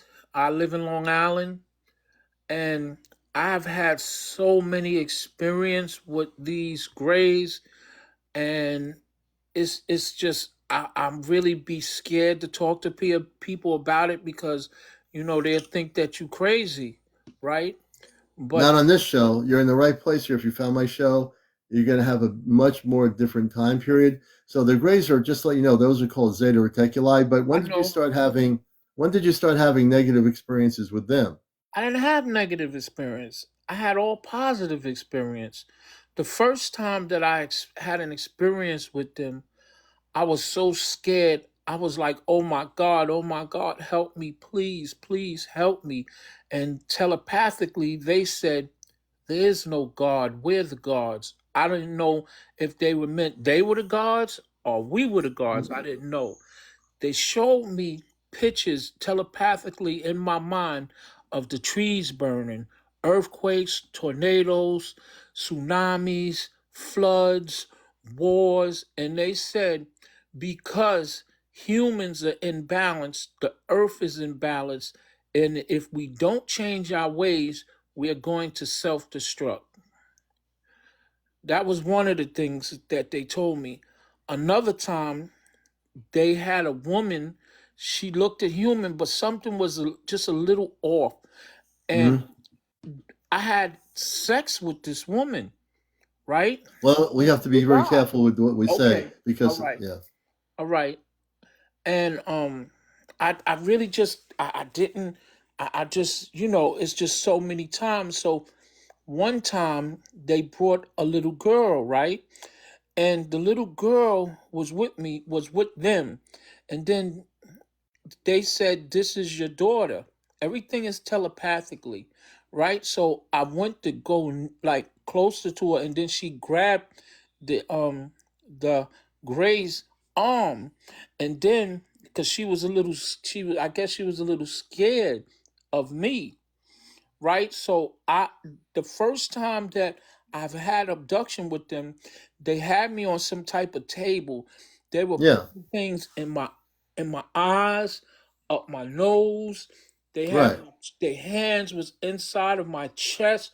Okay, so let me slow you down. So that was the Zeta doing this to you, right? I think so. They were grays, yes. Well, they're not Grays. Grays don't exist. They're actually called Zeta from the Zeta Zeta Reticuli, reticuli, yes. But I right? don't know. I just use the term craze because that's what people most know them as. And they were doing all these tests and experiments with me. They put things in. How could I say this? Well, don't. Well, you don't have to say it. They just say we're doing They did. physical They just things, did a lot of physical right? tests. Just So tests. I see while I'm laying on the table when I was real scared, they did something to turn my fear off. I don't know how they did it, Did but you to turn? They were doing what now to turn what off? Did you say? they turned my fear off because I was scared the first time. Okay, And right. they did something just to turn it off. And then I wasn't scared. I don't know how they did it. I don't know the technology they have. They must have a lot of technology. And from when that started happening to me, I started asking, why me? My name is Joe and I'm a regular Joe, right? So why me? Right? So that's what I asked myself. Why is this happening to me? Then I found out that it wasn't just happening to me, it was happening to my mother, it was happening to my grandmother, like things. And then I learned that they do it by generation, that like they Right. be following you by Right. generations. I That's know. right. I told my girlfriend, right? I said, because I told her what's been happening.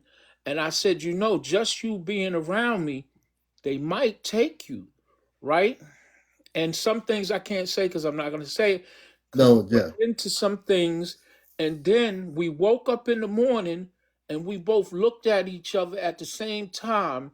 And we said at the same time, what happened? And she said, and I said, I can't remember nothing. I only could remember this point. And she said, I can't remember nothing either. I don't know what Hmm. happened. And then I Hmm. said to her, I know what happened. They took us, right? Yeah, you were Because abducted. Basically, is yeah, what it they was. took us. So another time I was there on their ships, and I seen nothing but like fetuses in like a glass type beacon with bubbles with Okay. bright green liquid. Right.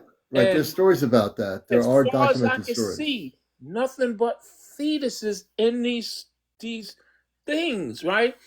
Hmm. So I've been really studying. I started reading a book called Behold the Pale Horse. Have you ever heard of it by William Um, Cooper? I've read that book many years, probably before you existed on Earth. I know of William Cooper. Yes. Okay. So then I started finding out about this treaty that they have and how they supposed to they have a treaty where they can abduct them, they trade them technology that they can abduct people, but they have to bring them back to the point of the abduction. They can't have no memory of the abduction. They Right. have to be logged in and a couple of other things, except they wasn't bringing everybody back and logging everybody Right. in. And Now, you yourself, and I want to get back to you for a minute. So again, there's going to be this thing here where they're going to make you think that, oh, we're abducting you and it's a beautiful thing and it's good. It's not a beautiful thing, because when the space beings of the Zeta take people and abduct them, I know people like Bud Hopkins, who I've met many years ago, I heard of who wrote. Yes, well, I met him. He was a friend of mine when I used to go to UFO conferences, and wow. he's written books about many people that have been abducted. Abductions are not a pot. They'll mentally make you think, oh, you had a great experience. We just abducted you, and we put all kinds of things on your body, and this is a good thing. No, when a group of beings take you and abduct you versus being a contactee, which is totally different. It is not in your psychology that they're using on you, is they have it programmed into your consciousness. You're going to think that what we did to you is the most beautiful thing in the world you ever had. But what they're doing is things against universal law. Now, there's another part of this that you might be not too familiar with. There's the higher beings of light, which are human, that are going after the Zeta for abducting people, including the reptilians, and they're being rounded up and being chased right now. So when you Yes. first started saying how beautiful it was, I said, wait a minute, It I wasn't a got to help. experience. That's all I'm saying. It wasn't bad. They was getting ready to put this long needle. I'm laying down, and it looked Right, like it was a long needle come down. I said, hold up, hold up. It looks like that's gonna hurt. And I asked him to put me to sleep because because it looked like that was gonna hurt. right.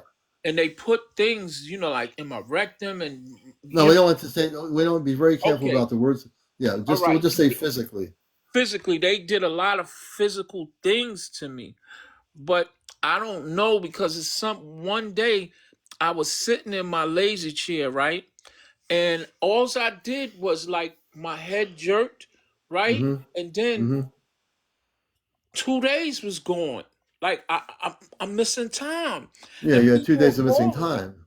asking me, yo, where you at? We've been trying to get in touch with you. I'm trying to get in touch with you. And I'm like, what are you talking about? You know? And I've realized that 2 days was gone. It's just missing the time. Yeah. And I'm like, what's going on?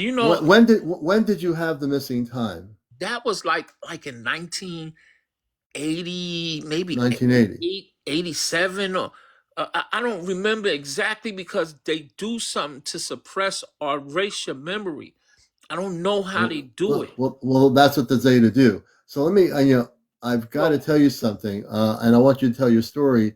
Um, I think you need some help from me to help you. I don't know how much you know about me or what I do here, no, I but don't. okay. So I've been So doing medium you know, stuff. yeah.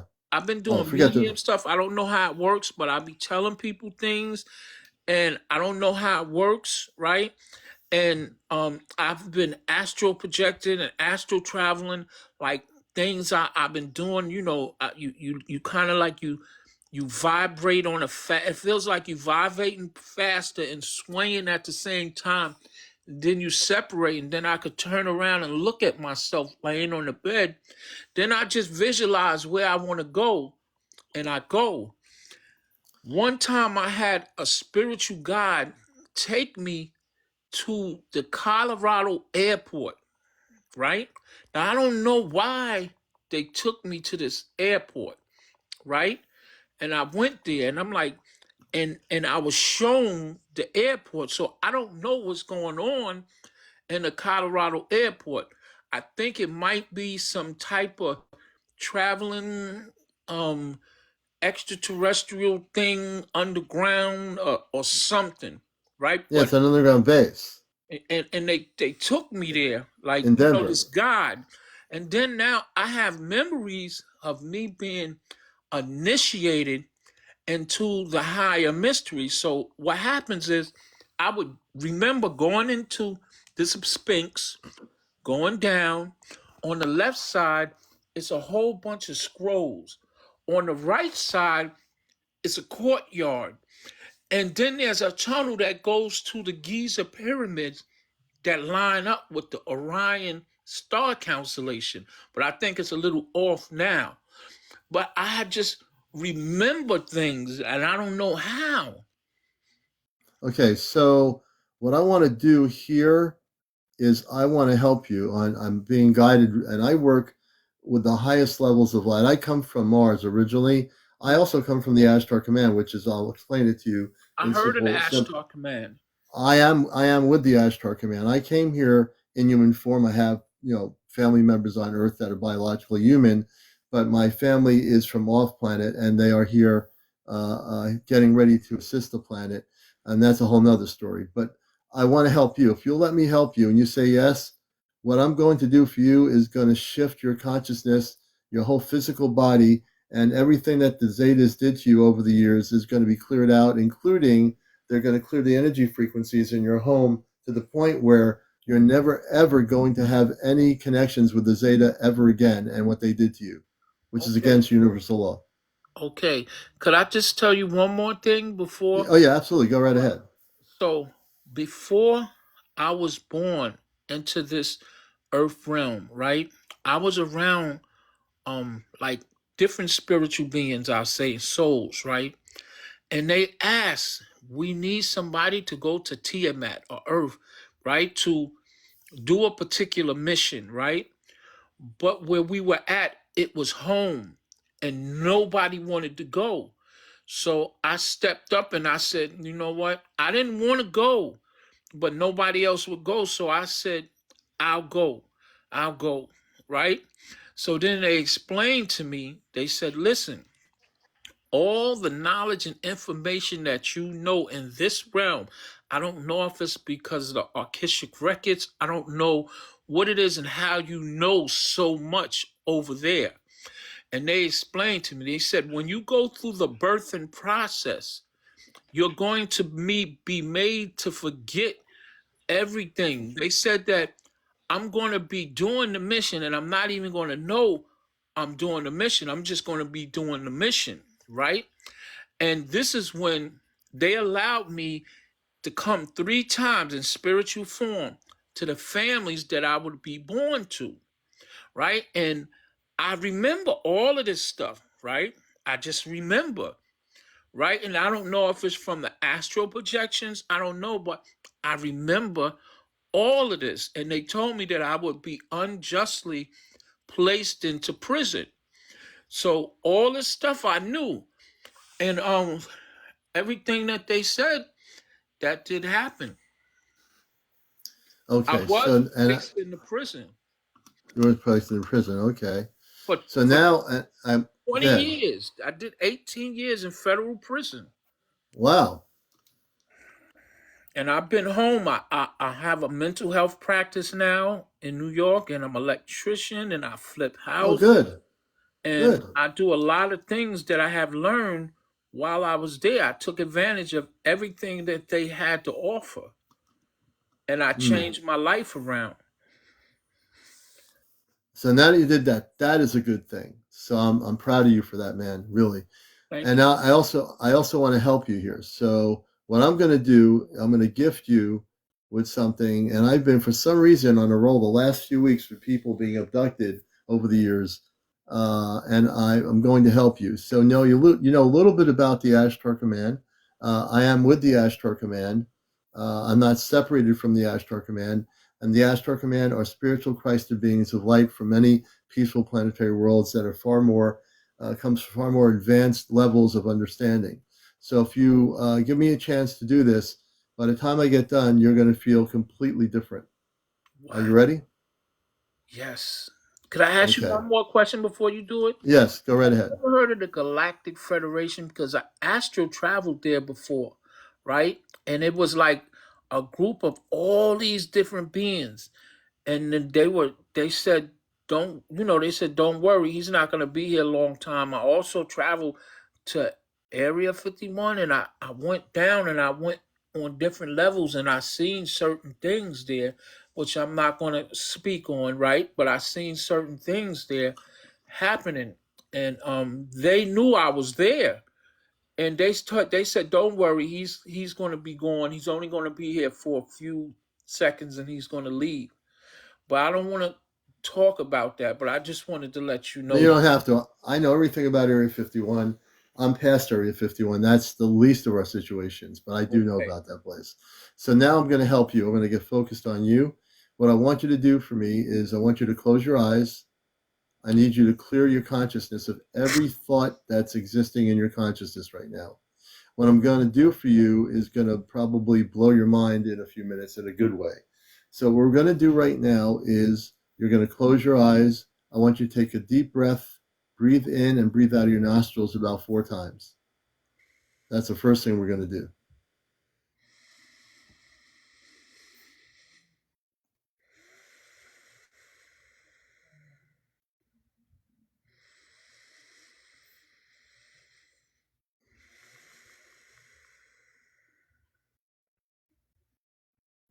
Tell me when you are done and tell me how you feel in a moment. Okay. You sound more relaxed. Do you feel relaxed? A little, yes.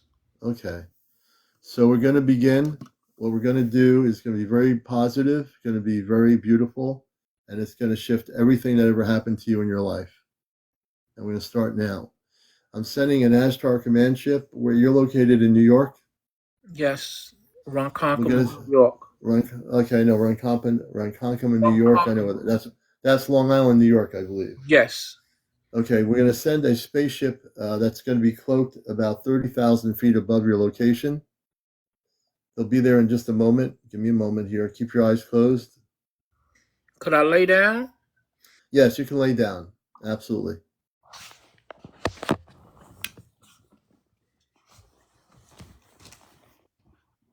And relax.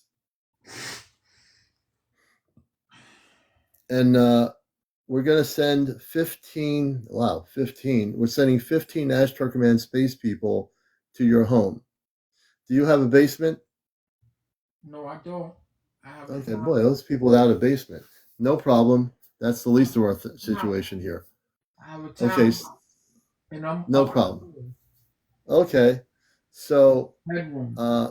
okay, there you go. So when you get situated, you get comfortable, we'll proceed. I'm comfortable. Okay, I just want to make sure we can still hear you. So right now, of the 15 space people, 10 of which are going to be on the outside of your house. They're going to be doing energy work, and the other 5 are going to be inside. 2 of which, of the 5, 3 inside the house, they're going to do clearing of energy in all your rooms.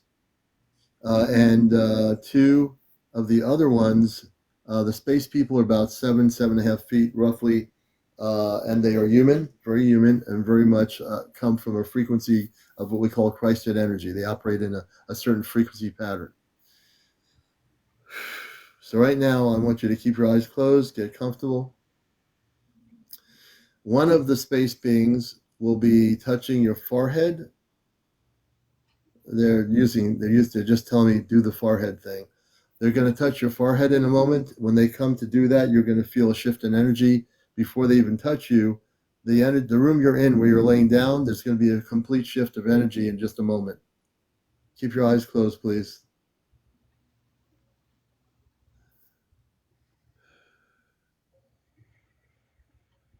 And when you feel an energy shift, let me know. Take your time.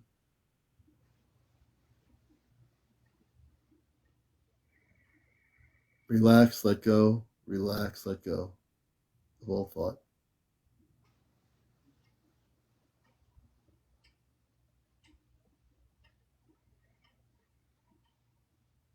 How do you feel right now?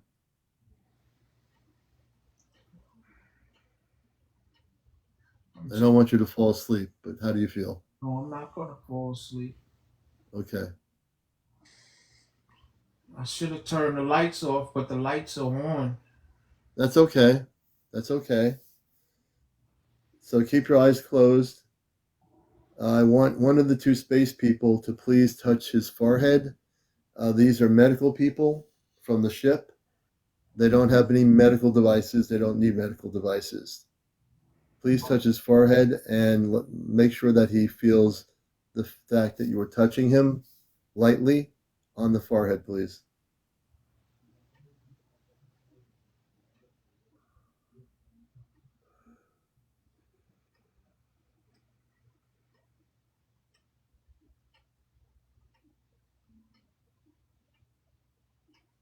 And the other space person from the command, please touch the right shoulder.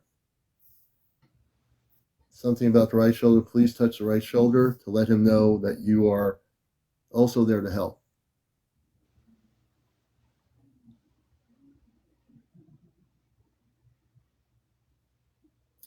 They're going to work on your cellular structure, and always they have to work on the etheric body because the etheric body is affected by whatever happened during the abductions. They're going to be working on the etheric and also the physical internal structure of your body to clear all the energy out from the abduction experiences that were done to you.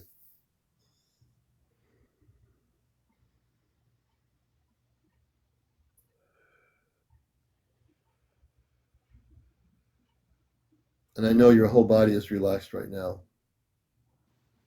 Your consciousness is relaxed right now.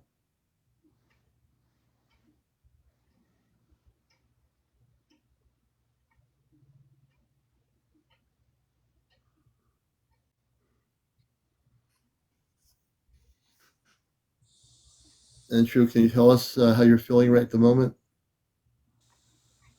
I feel really relaxed. The water I hear outside of my house, I feel water. Um, it just turned off. It turned on. It's on automatic, and I'm used to like vibrating and feeling things, and I usually detect things. Usually I could feel. You know, but I do feel a little different. But I usually can sense things.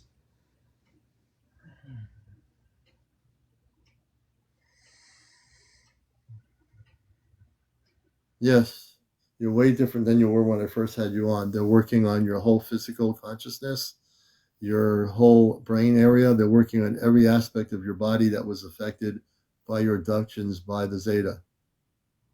They're also, the other space people are working on anything that the Zeta did or left in your house or followed you or anything they did, any possible implanted areas. They're taking all those away. They're taking all the implants out that might have been there. I do feel something. I feel a tingling.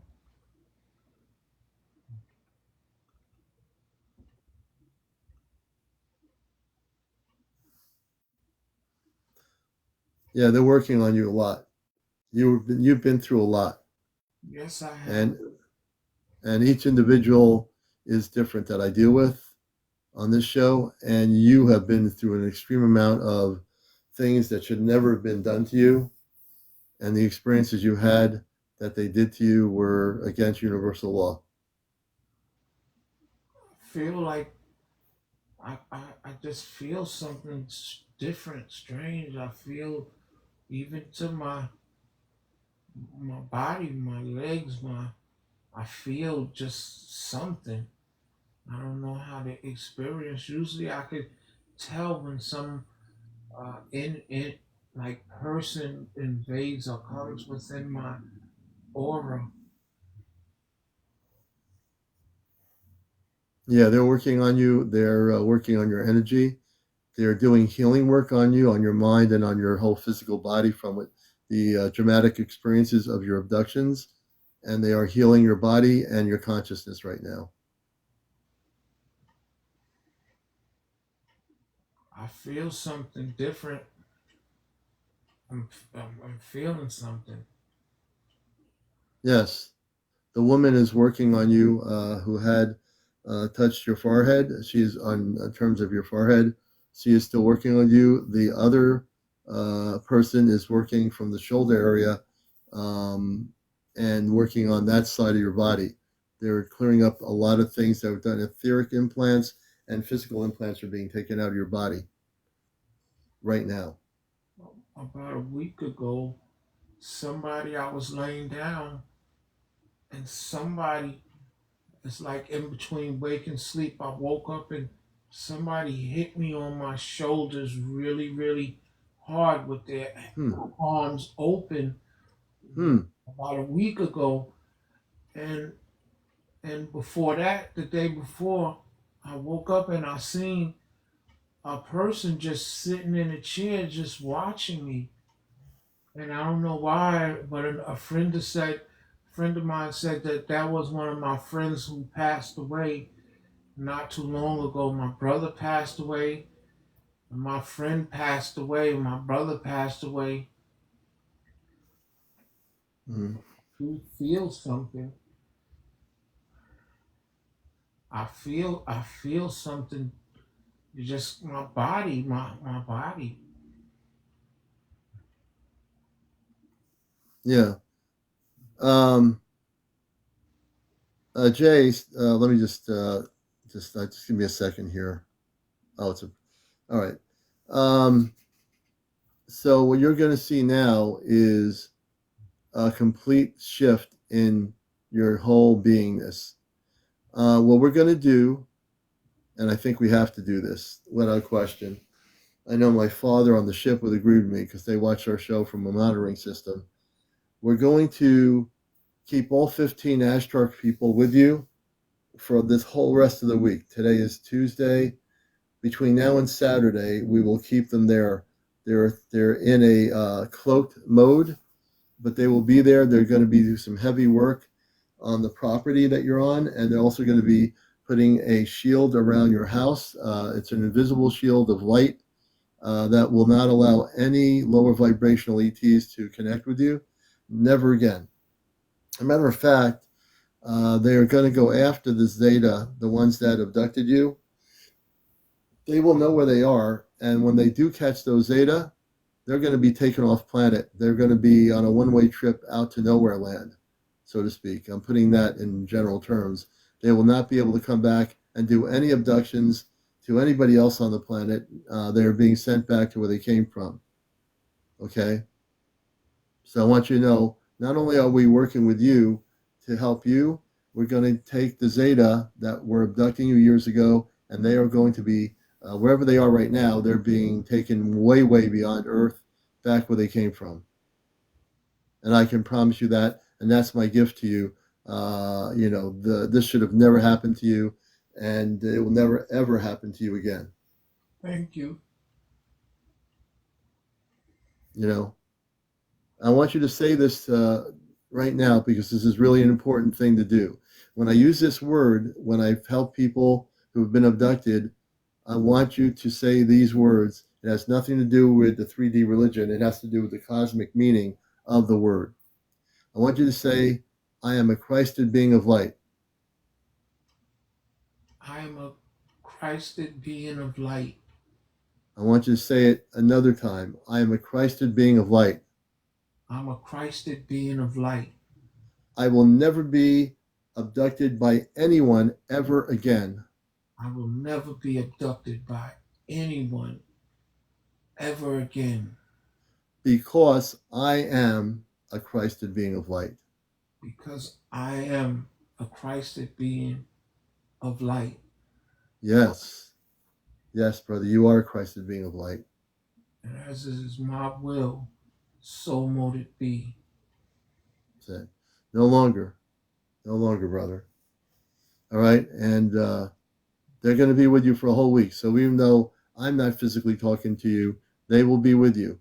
You will feel their presence more as the days go on up until Saturday, Earth time. They are with you. They are working on your property. They're going to be the two medical people are working on your physical and mental consciousness, and you will have no more attachments to your consciousness or physical body by the Zeta. that's all being removed. Thank you. Thank you. You're most welcome. I never thought in a million years that this right here would even be happening to me. I never thought this.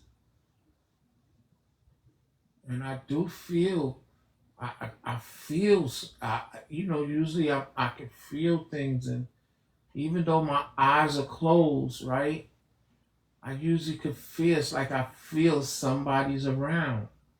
They're right with you right now, yes. These are my space people, my space family. They're with you right now. And for anybody who doesn't believe me, you need to open your eyes and wake up consciously, because what I do, like I said, everything I do here is real. Everything I do here is real. And I did that for you. And again, your name is Joseph? Yes, it is. Joseph, thank you very much, brother. You're now going to be a whole different person when this is all done. Thank you so much, and thanks to Ashtar Command. And for some reason, I've been talking about the Ashtar Command lately, like for the last 2 or 3 days. I don't know why, but And look what happened. And you're here, right? I've been telling people that they're here. For the last 3 days or so, I've been telling people that the Ashtar Command, because I seen something and I heard that they were here and that they came here because the state of what's going on the planet right now. There's so much happening with war and them using technologies to make earthquakes and floods and tornadoes, and they doing all kind of things, and seas, the whales and the dolphins been trying to beach themselves, and something is happening to the ocean, and I don't know what they're doing to the ocean, and it's not natural. No. I can tell you the space people that are with you will talk to you. You might hear them speaking through consciousness. They're telepathic. So the next few days, you might hear a woman or a man giving you information from our Ashtar Command in your consciousness. Be aware of that. And you're very sensitive to all the things that are happening around you. You are very sensitive, and you're empathic. You are sensitive to things around you. So I will say to you this, that you're going to keep shifting your energy now as they work with you, and you'll never be the same person that went through the experiences that you went through before they came into your house, the Ashtar Command, and are working with you now. So even the property you're on and everything about you is going to shift. Do you understand? Yes, sir. I don't even know what made me even tune into this. I came past this channel before, but I went past it, and then something just told me to just stop, just put it on today. Just put it on. But I never, I try to do everything good. I try to be the best that I can. And if there's any kind of way that I can help people, I want to help people for the better. You will. You are. You hear. The fact that you found this show, your inner spirit guided you here. Your cosmic spirit guided you here. There's no coincidences here. You wouldn't believe how many people that were bypassing this program, and they came here, and I helped them. So I appreciate you, Joseph, being here, and I think you're a very beautiful person, and I think not only you're a beautiful person, you're going to be a shining light in the work you will do in the future. When they clear everything out of your body and consciousness, you are going to have some beautiful experiences in life that are going to help you, so I want to thank you, Joseph, for being on the program here and finding us. And I want to thank you also for helping me, and I thank the Ashtar Command, and I thank Yes. the Most High. All right, Joseph, we're going to let you relax. The women, there are two women that are working with you right now. They will work with you when they feel they've completed clearing all the energy out of your etheric body and your physical body. They will communicate before the end of the week, before they leave to go back on the ships. They will actually communicate with you, and they will actually communicate with you telepathically, I'm being told. Okay. All right, Joseph. Be well, my friend. Be well. Thank you, sir. Let me just do this here. And whoops, let me press this button here. And I want to thank Joseph for being on the show with us. So, folks, this is CmdrAleon, the host of the show. This is a spiritual UFO talk show, unlike any other UFO talk show on social media. You now know why it is definitely different from other UFO talk shows that interview former officials and all that other garbage, and we get nowhere. You know? And like I say, when I say I do not come from Earth, I do not come from Earth. I am human. I don't deny my humanity because I am. There's no denial. I embrace it. But I come consciously from a whole nother world, consciousness. All right? A whole nother consciousness.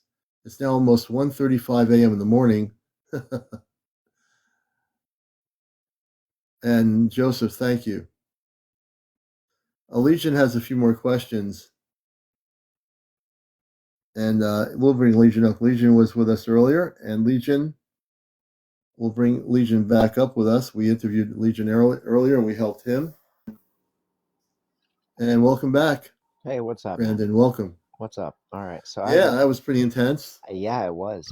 Honestly, that was awesome. That wasn't even something to play about. That was really cool, man. I really Yeah. appreciate everything that you did for that guy. Oh, So he needed help. a couple of Go ahead. questions, man. Do you work with the Galactic Federation? Well, the Galactic Federation, there's many different groups, but the overseer of all the different groups, even including Galactic, is the Ashtar Command. So just to let people get a straight knowledge of what happens beyond Earth. You know how you have like on Earth a United Nations of all the different countries on Earth? Yep. So look at the analogy of we have a whole galactic spiritual level of light that is from many different spiritual worlds of peace. They represent, they're all part of the Ashtar Command. There are different councils of light and other sub councils, but they all are, in essence, part of one whole Ashtar Command, which is the Galactic too. And I know a lot of people on here are going to be like, oh, what's the Galactic Federation? Is that even a real thing? So actually, I'm going to blow your guys' mind. Yes, it is. You can go to Google and you can find the Galactic Federation and how it says that it is a council of foreign races that is planetary. That is planetarian. That means that it goes vast across the universe from many different races. The Galactic Federation is a very real thing. Now they scrubbed a lot of the information on Google, but if you go to Tor, you can find a lot more even information based off of the kind of races that they're actually working with, the government that's working underneath them, how many there are, the council that's working. There's so much information on the Galactic Federation and the amount of races that are actually there. It's kind of crazy. My buddy was just texting me and he's like, hey man, I saw the live, and he's like, why don't you ask him about the Galactic Federation? So if you're here, man, if you're here, I just want to let you know, like, I'm live again. Yeah, I asked him. He's probably watching. Yeah. Guaranteed. So Guaranteed. to answer your question, a lot of people get confused because of all these different things. In essence, there's no separate groups. There's one big umbrella of everything, which is the Ashtar Command. They are of the highest vibrational levels of light. They work in, if you were to go to a planet of Christed beings, those beings would be from the Ashtar Command. They're men and women. There's the height of many of the men and women are between 7 and 8 feet tall for the most part. Maybe sometimes, depending on the planet, taller, but they are all beautiful people. They look just like us. 95% of the spiritual beings of light from beyond Earth are human, and maybe less than 5% might look different, but most are human. Most are So, human, and the way you look, the way I look, they are human. yep. And it's exactly like the way that I was explaining to him. The baldness is kind of a trait that was, uh, it's not, I don't really know how to describe the baldness to anybody, because a lot of people ask me, why are they bald? Why do they not have Right. hair anywhere on their body? Is that a genetic deformality? Is that something that they just don't have with genetic traits?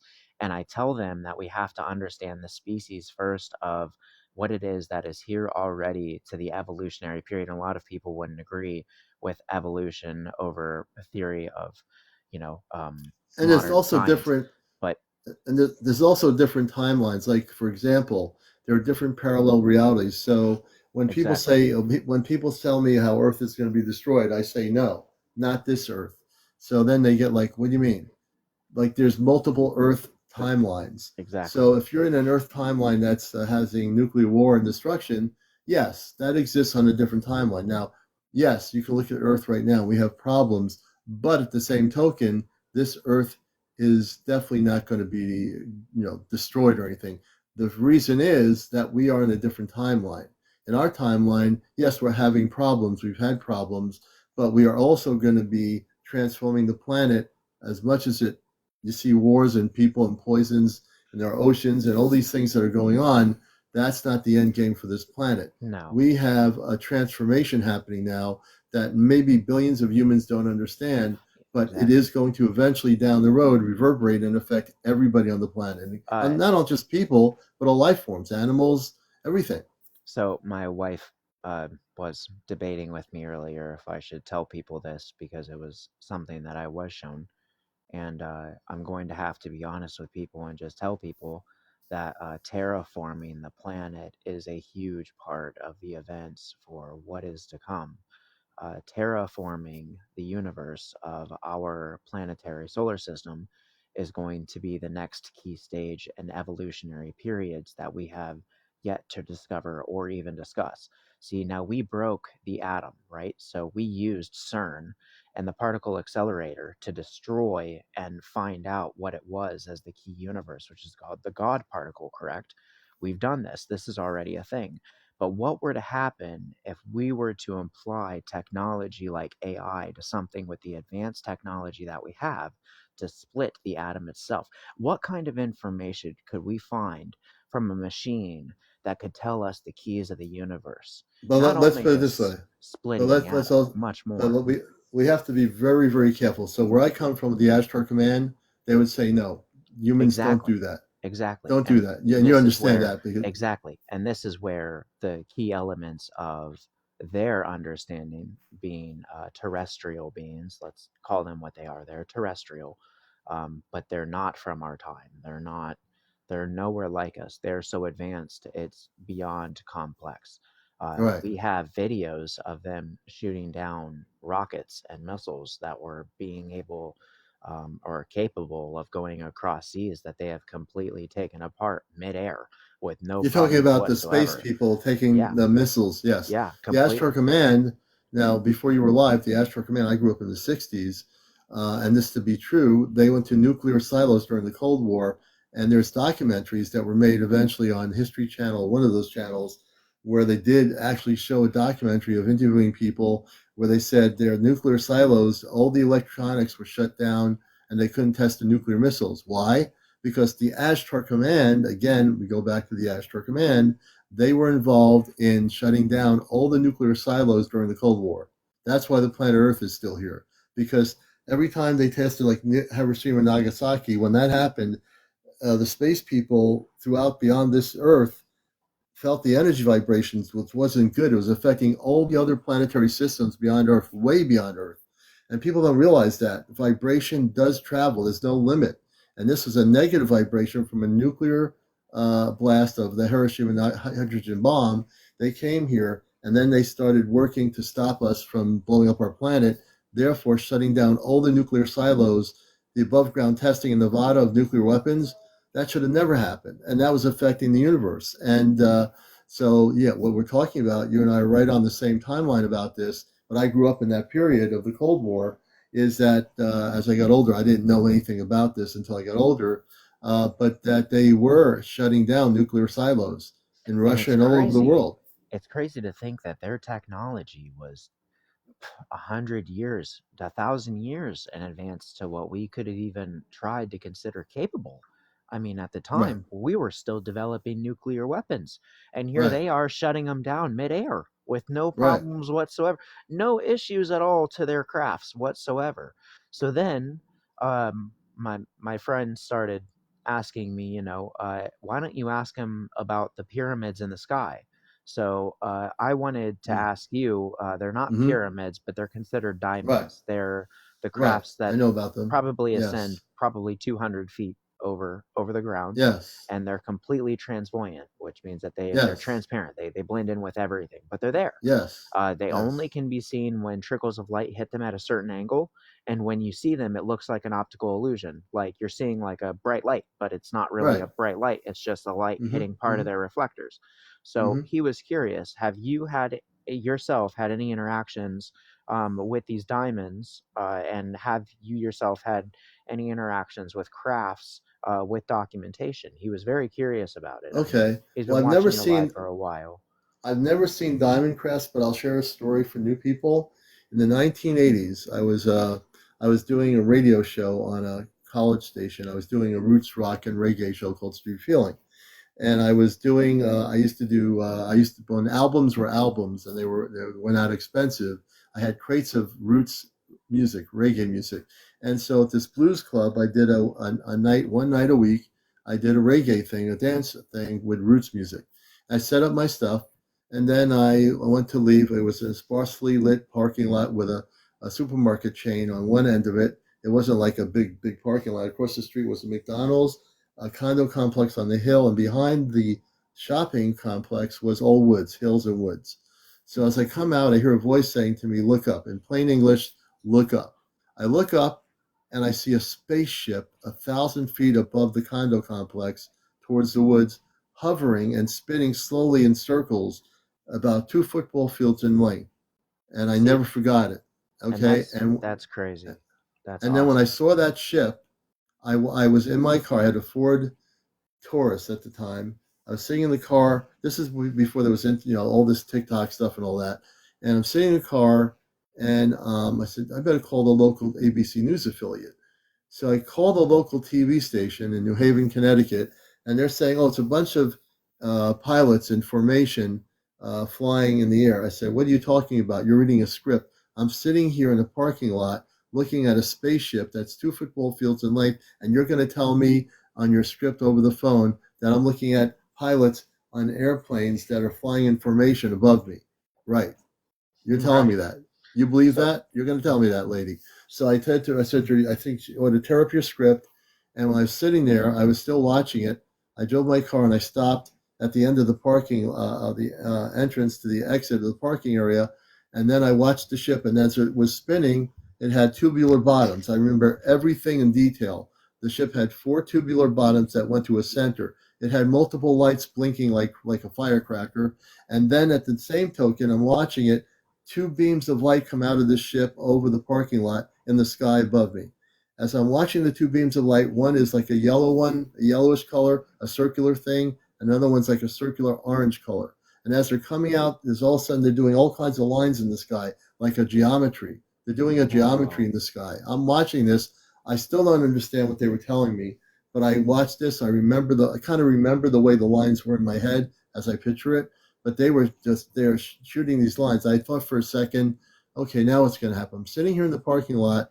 At the end of the parking lot, these beams of light are coming out, and am I going to be taken aboard a ship or something? Right. I didn't have any missing time whatsoever. All of a sudden, the ship starts to slowly move above the condo complex into the woods. I'm in my car. I turn right. I go past the shopping center, and now it's all woods. There's some houses here or there, but it's Yep. all woods. All I'm woods. trying to follow the spaceship uh, in the back roads, and then I stop. I said, I don't see it anymore. I can't locate where it went. And so I turned around. Then about a couple months later, another town near the town I lived in Connecticut at the time, this person was involved in UFO things.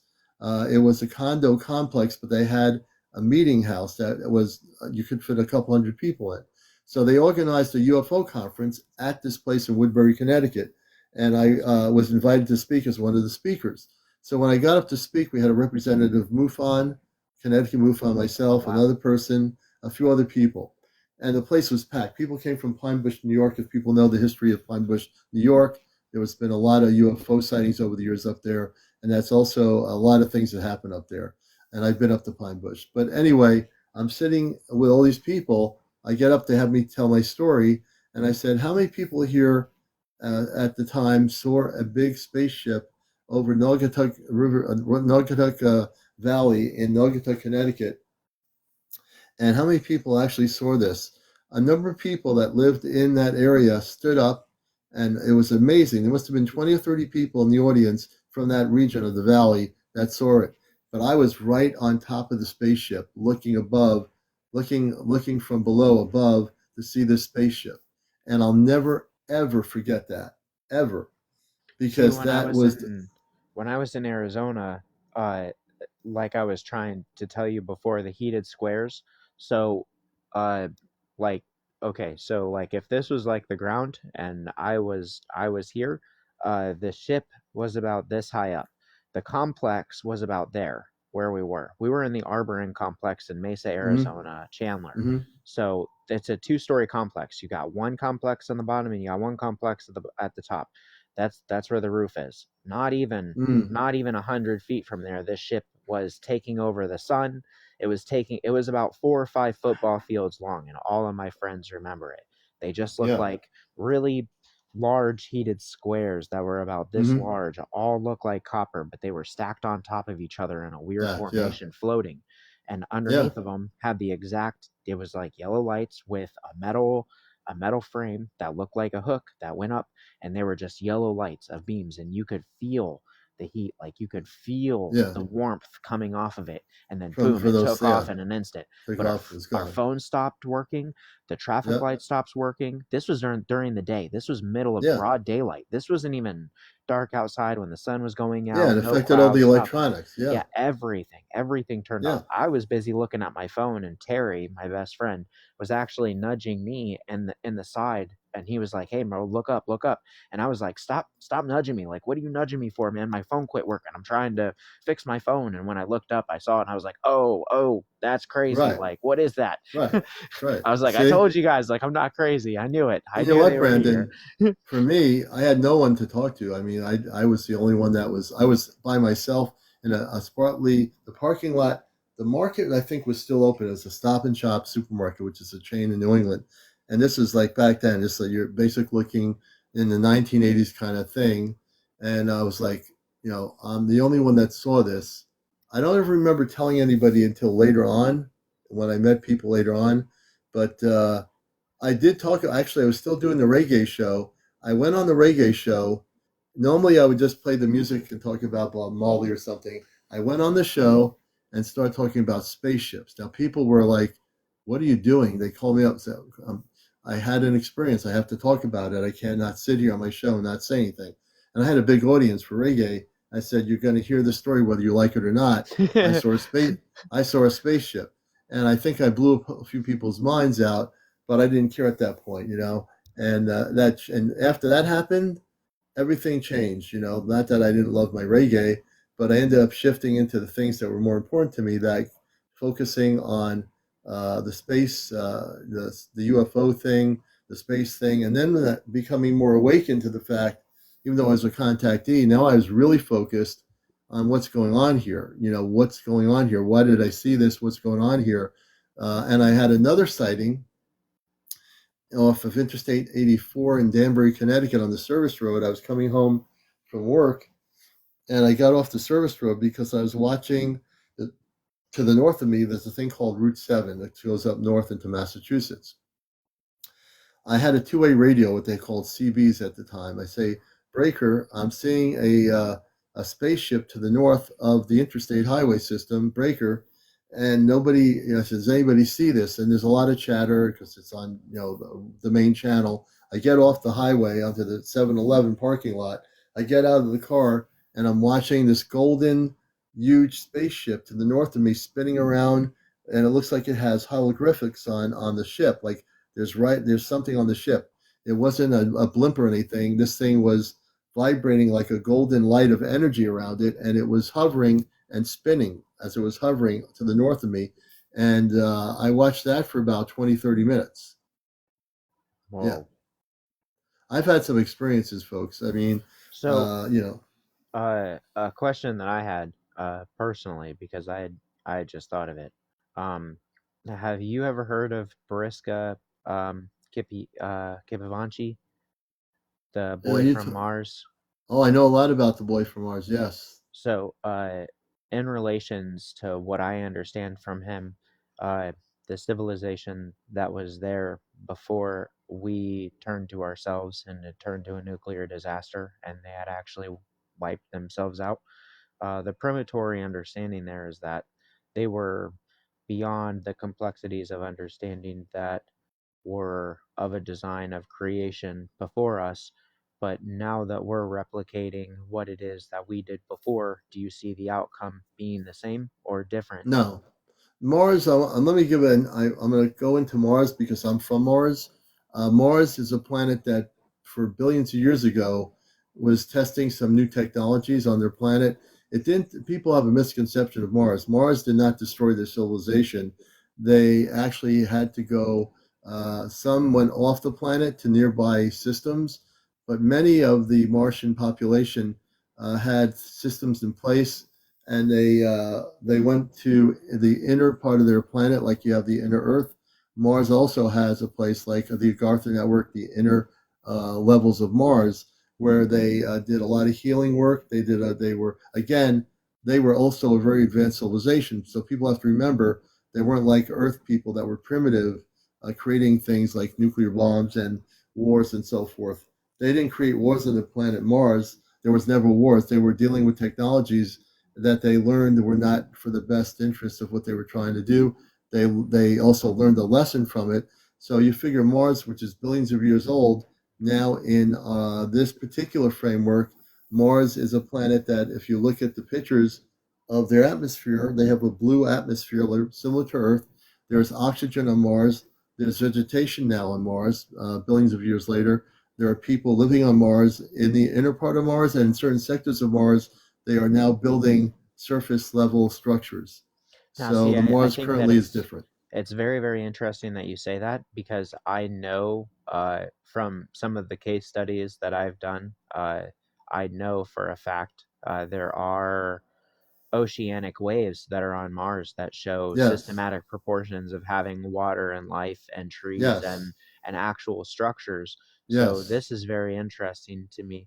The other thing that I wanted to ask you personally is, do you think the technology that was replicated on Mars could ever be found here on Earth, or do you think that it would take us a long time to achieve that kind of technology? How far away are we? I mean, we've already split the atom, right? So how far away are we, do you think, with some help maybe from planetarian?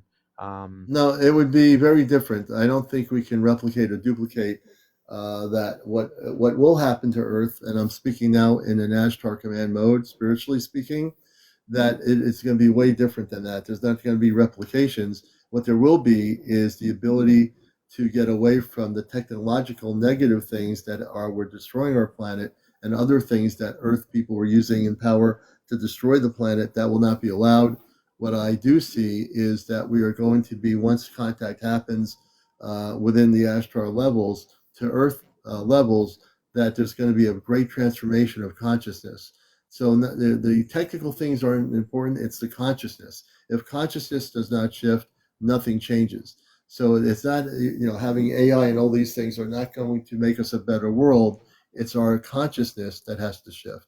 And that's what's happening now. So as our consciousness shifts, so will how we live on our planet Earth. It's our consciousness. So there are people that are very heavily invested in AI being like the super genius God that's going to save us. Technology isn't going to save the planet Earth. That's not what saves us. the What saves us treaty. is waking. We have to wake up spiritually to our inner divine self.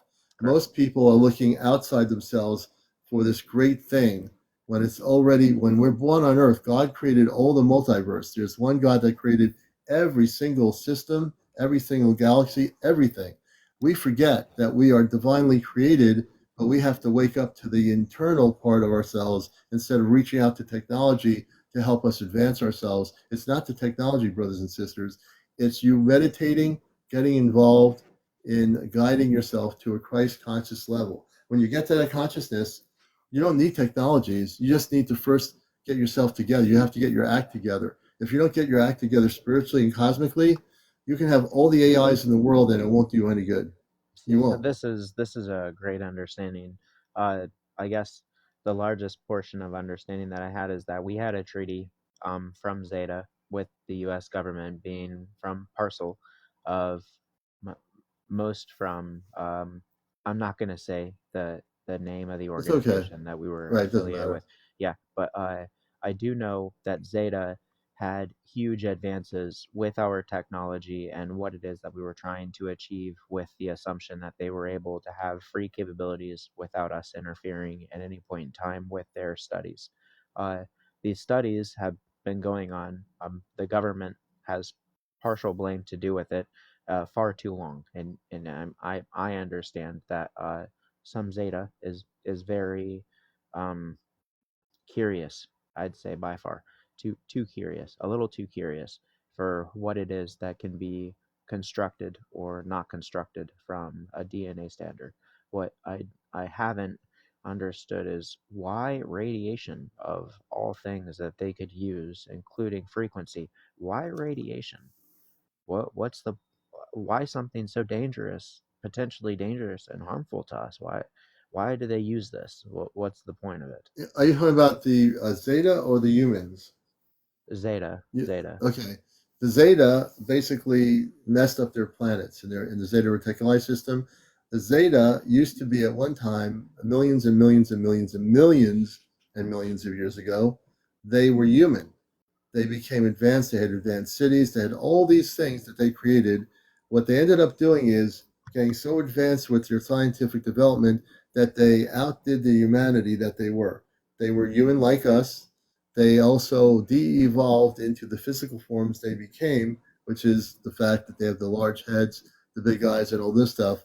They still had appearances of being humanoid, yet they lost their humanity of being looking like us because they spent all their time, and when they got to the point of being advanced and had all these things and they were still human and had a vegetation and life forms and all this stuff, they weren't content with that.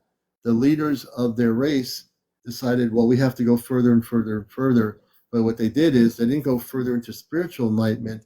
They went further into technological advancements, which basically created the nuclear radiation, the nuclear problems they created for themselves and their planets, and they ended up having to go underground. And if you look at the history of that, the reason they went underground like an ant is because when they went underground, their bodies transformed into other than what they were originally on the surface, which were human. They became less human in form and looking like what they looked like. So they basically destroyed their own planets. That's why they started to abduct people on Earth and other life forms to try to get the DNA to integrate to their DNA to get back some of that, but it's not working because they messed up. They messed up. Just to be frank, they messed up big time. Now, on the other part of it is the people I work with, the Ashtar Command, the human beings, my mother, my father, and others on the ship. They're here to assist humanity into a whole beautiful transformation, which is way different than what the Zeta were here to do. And And that's they what I weren't was gonna here. ask. Well, that's what he was gonna ask you again. Yeah. Do you fear that there are certain people who could do a lot of damage being an articulated specimen for interracial understandings like you, and like No, certain people, like some of the information that could be taught could be used for the wrong thing. nope, they can't be used for the wrong things because the people that think they have the power, which they've had for over 70 years, to try to control and lie to the public on Earth, their time is numbered. I'm very upfront about this as a host, and also because I'm not from this planet. I can tell those in government that are involved in this whole area, your time is numbered. I've said it before on my show, and I'll say it again. The what's going to happen on the planet Earth is positive. what's going to happen soon on the planet Earth that's starting to happen is there are people that are going to have contactee experiences. Some of the people in my audience here, you're going to have physical experiences with men and women who are human, not ugly looking monsters that are ready to snatch you up or something. That whole thing is going to be, it's gone. What you're going to see now is, and you have to be prepared for it, is that the space people of light have had it with the planet Earth in terms of the governments of the world, the military people involved in covering up the truth of, and also they've had it with the abductions of human beings and other life forms. They are coming back now to say, no more. We're not going to let this happen anymore. I am not going to let it happen anymore. My show, part of what I do on my show is, yeah, I am doing a show on spiritual UFO topics, but again, that's just a very minute part of what I do. I'm here to liberate the planet, to bust the matrix. I always say it on my radio show. I'm going to bust the matrix. I'm going to bust consciousness that's limited, and I'm not afraid of any government agency that's involved in UFO cover-ups. I'm not afraid at all. I'm empowered in my light. I know what I'm doing, and I'm very firm in what I do. There's no mashing it. There's no inconsistencies in my comments on here. I'm very direct about everything. Very So direct. we have just one more question, man. Go ahead. Yeah, absolutely. Do you see the advancements of the technologies that at least we reap from this being a benefit to us in any way, shape, or form besides time travel? Well, the technologies will be for peaceful purposes. The technologies that Earth-based governments have used has been for creating wars and conflict and poisoning the Earth. That's what we've done. Not you, not me, but the people in power over the generations of current life of human history, from the scientists that created the nuclear bomb, who later on realized what they created was something that was going to destroy the planet Earth. So, all these smart people that are scientists on Earth and all these other people, again, what they've done is everything's to be way different. When contact happens, we're not just going to be given a hand to technologies to destroy our planet, because the space people don't use any technologies to destroy anything. What they do use is the ability, like med beds, to heal us of sickness, of cancer, things like that. That's a technology that exists off planet. That's a technology that will be part of the new Earth transformation. When they bring the med beds to Earth, people that have had all these diseases created by people that create diseases, which are people who are in pharmaceutical companies, chemical companies, nuclear development, all these other things that have been poisoning our atmosphere, all that's being cleaned up. What I'm saying is the things that are brought to Earth are going to be for peaceful purposes, not for use against each other. They have no technologies or weapons off planet. The space people have no weapons to destroy anything. If anything, they're going to teach you how to live in peace and harmony with everything in the universe, So including yourself. this explains so much more from the background understanding from the Iraq attacks that I'm sure, well, the Iraq attacks that most people won't know about, or the Baghdad attacks that most people won't know about. The military has fired upon unidentified aerial phenomenon several times with documented recordings of it, and they would not whatsoever attack or defend themselves or Right, do anything. In fact, there was no damage that was done to anybody whatsoever. It was just the fact you were firing shells at nothing. right. The second thing is that becomes a huge power of understanding is why the force of display. Why are they coming out now in the broad daylight in the middle of the night? Why are they showing such a broad? You're talking about the spaceships, right? Yeah, the spaceships themselves, they're understanding a lot of things are coming to light during the day now, and such a, it seems like a very forceful display of understanding Right, of like, hey, look, I'm here, I need you to see I'm here, and there's nothing you can do about it. right, Why is there such a force of display in the last 15 to 20 years that we've right. never seen before? And this goes against the treaty that we have. So I'm just curious, have you heard anything, or do you Oh, know anything as to oh why? gosh, great question, Brandon. So yes, I know everything about things like that. So, for example, not only in the last 15, 20 years, right now between 2023 and 2024, forget the last 15 years, look at the last 2 years. Okay, I knew that there was going to be in 2022, before I got on TikTok, I was getting the feeling that we were going to have some sort of contact happening within a couple of years. The first thing I heard, I don't listen to anybody at channels for a lot of reasons. but I did have an inner sense that 2027 was going to be a year of contact. Then I hear things like that coming from other people that are not in, like Dr. Stephen Greer. I knew that he had a sense that something major was going to happen. I did some quiet monitoring of what I was hearing, but what I was getting that there would be major contact in 2027. I kept hearing 2027, but the timeline has shifted. So the reason why the space people are showing themselves now, because it's time for us to have contact. The other part of the reason why they're making themselves known is they're saying there's nothing that the governments that have been lying to the public on Earth can do about us coming to Earth. The spaceships of the Ashtar Command that represent many planetary worlds are well protected. If an Earth-based government shot a missile at them, the missile would be disintegrated into nothing in a nanosecond. So again, Whoa. the Ashtar Command is not using any weapons. They're using things to destroy the weapons. And they can destroy every single weapon from any government, be it Russia, United States, China. Just as an example, hypothetically speaking, all weapons that the governments might use against the positive people on these ships will be completely destroyed.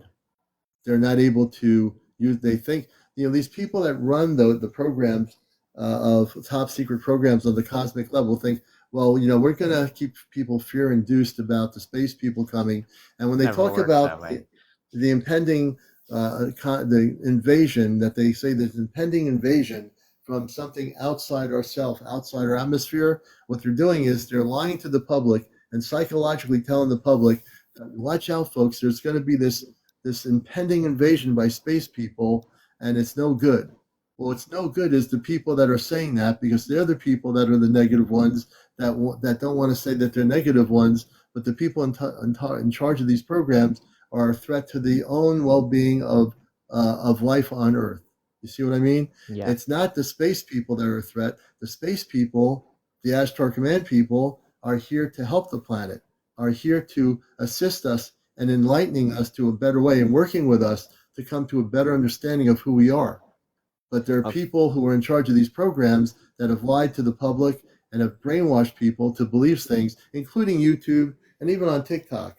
There Yeah, are I guess things that that was are the there are next things question that he presented. had because he's watching. He wants to know just one more question, man, and that is, Okay. do you think that when the disclosure happens, that when it finally happens, besides them just coming out with some crap, I'm not trying to be funny or be vulgar, but No, I some know you're not. crap ass video where it's just black and white and gray of a little itty bitty ship that's flying through the air from the Navy. Do you Right. think that when they come out with full disclosure, that it will at least somewhat help people who don't understand at least have an open mind, or are they still gonna be shut out and be like, oh, this isn't real, it's not true?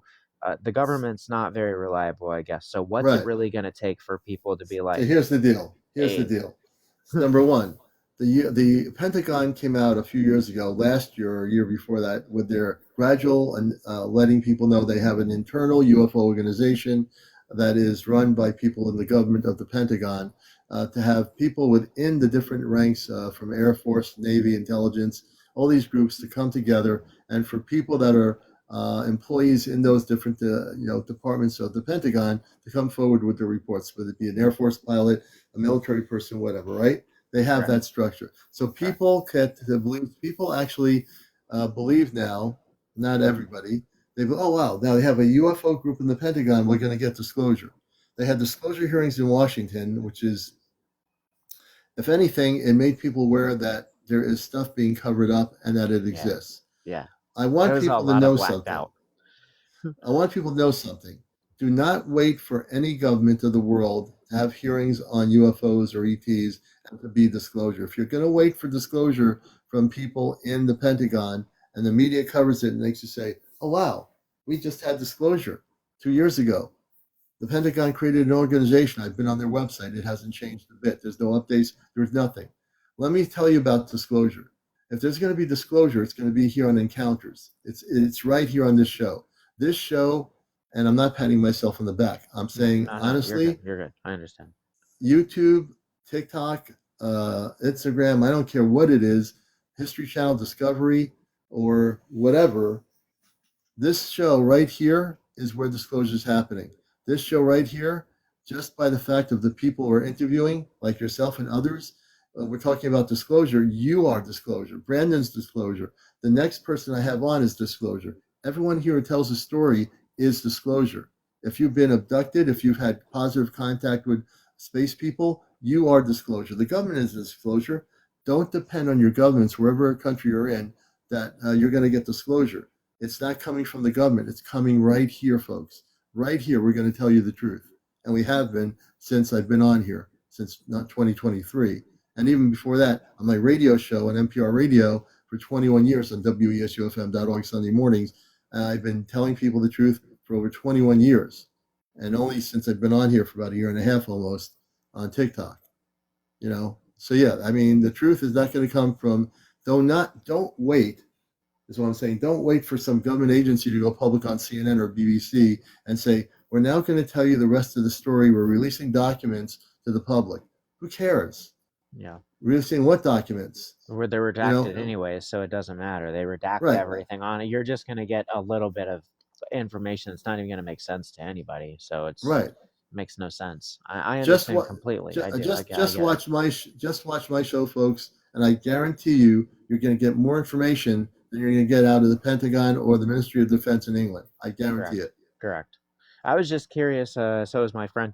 I know a lot of us out here. He doesn't want to be on camera. It's okay. That's okay. I didn't want to just be like, hey, I want to pan him over. No, that's okay. That's okay. So redacted information has definitely not been beneficial for us, but it has given us the general public, some outstanding information as far as, look, this cannot be a theory.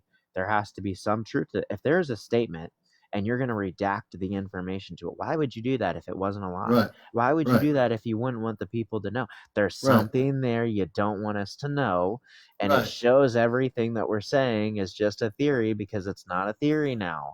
Now it's truth, and it's in our face, and we want to see more.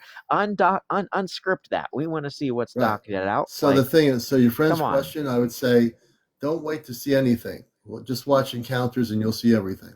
That's my answer. That's definitely what we're going to have to do, man, because we're waiting for more disclosure.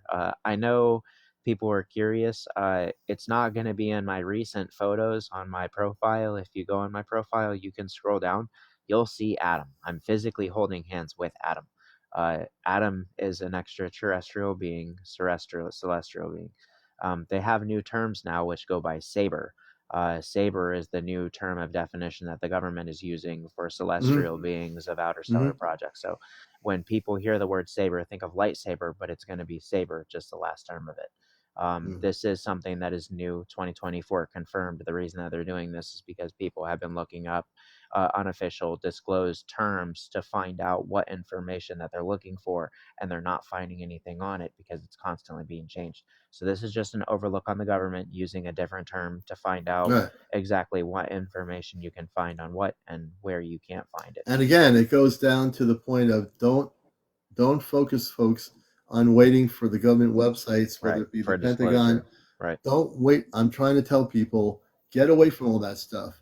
Just focus on internal meditation. If you have sightings, if you use the C5 app that Dr. Stephen Greer has created. I interviewed Dr. Stephen Greer in 1992-93, somewhere in that area in New Hampshire. When he first started out, I did a TV interview with him before he was even well known. And back then, they had a local phone number you could call in Virginia, and you can get through to somebody at the office. Now you can't even do that anymore. On their website, there's no phone number. You have to do everything by email. But that was a real thing. That was a real. It was a real thing back then, and that was a good thing. But they don't have that anymore. No. So they got rid of it in London too. They got rid of that in London too. They had over 100 million files per day. It became too public, So the English government did their release of documents, and the U.S. did some releases. But people, I want you not to focus on waiting for the Pentagon to tell you the truth, or the president, or the prime minister, or the king of whatever. Do not wait for those people to tell you anything. They won't listen to your own, anyways. They don't. Just listen to your inner soul. Listen to your inner cosmic being. And learn who you are. I You know? was actually telling my wife, my girlfriend, I was well, she is my wife. We're engaged. I was telling her, I was like, look, the things that I'm talking about are not fake. Just go outside, wait until 3 o'clock in the morning, and look up. That's all you have Right. to do. Look up. Not everything that you see is moving is going to be a UFO, That's right. but guaranteed, you're going to see at least And your one or future two wife, objects that you're going to see and, something. and your future wife, as long as she gets addicted to this show, she'll never have a problem. Exactly. There you go. There you go. We're Well, you're gonna have we're a good. Your marriage is everybody's gonna be waiting on good. disclosure. Oh, it's You're been gonna be 5 good. 5 years going, still good. So we're Good gravy. going. That's a good thing, Brandon. All right, we're getting up to like 2:19 a.m. in the morning, so it's getting kind of late. I want to thank you, man, for coming back on, and it's been a great discussion for sure. Yeah, Thank you you so too, much. man. I'm really glad that you were able to have me on, and I really hope that a Yeah, lot of people just look up, man. I know that it sounds crazy, but I'm gonna say it just like the movie. Just look up, people. Just look up. Go that's outside all at you three gotta o'clock in do. the morning and just look Look up. up, You will and see something. It will you know what? move, and And you'll be like, "What is that?" that's You right. won't And be that's able to know. You don't know. the last thing I'll say is really, truly, seriously, if people take 2 hours at night somewhere where it's no light pollution and you've never seen anything, first of all, you want to learn what the differences of satellites that go through the sky, and there's plenty of them. Those are not spaceships. But when you look up, if you meditate and learn how to meditate and you ask for guidance and you do Christed cosmic meditations, get the C5 app. That's a good way to do it. Learn to do the protocol, and I guarantee you, wherever you are in the world right now watching this, every one of you should download C5 app. It's like $9.99.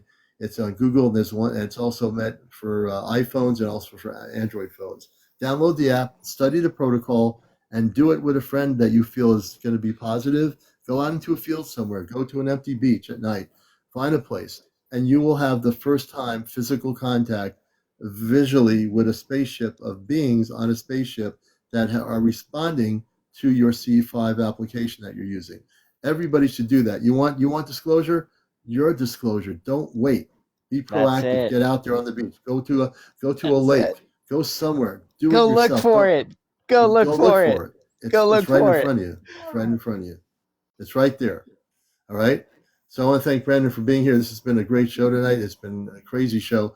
My shows are on YouTube, so if you miss any of my shows at night, go to Ashtar Command Spaceship News. That's Ashtar Command Spaceship News. All my encounter shows are there. If you missed any shows, you'll be addicted to all of them, and you can watch every show. You might be awake all night doing it, but you can do that.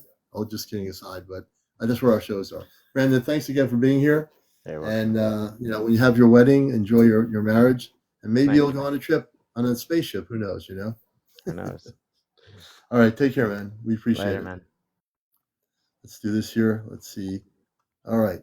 I think it's time to call it a night. Please show your support. If you liked everything we're doing here, please give me some support. You can go to my Venmo account on my main profile page. I have a link to my Venmo, a $5, $10, or $15 donation. If you feel you can do that, is great. If you can do a TikTok gift, you can do any gift you want.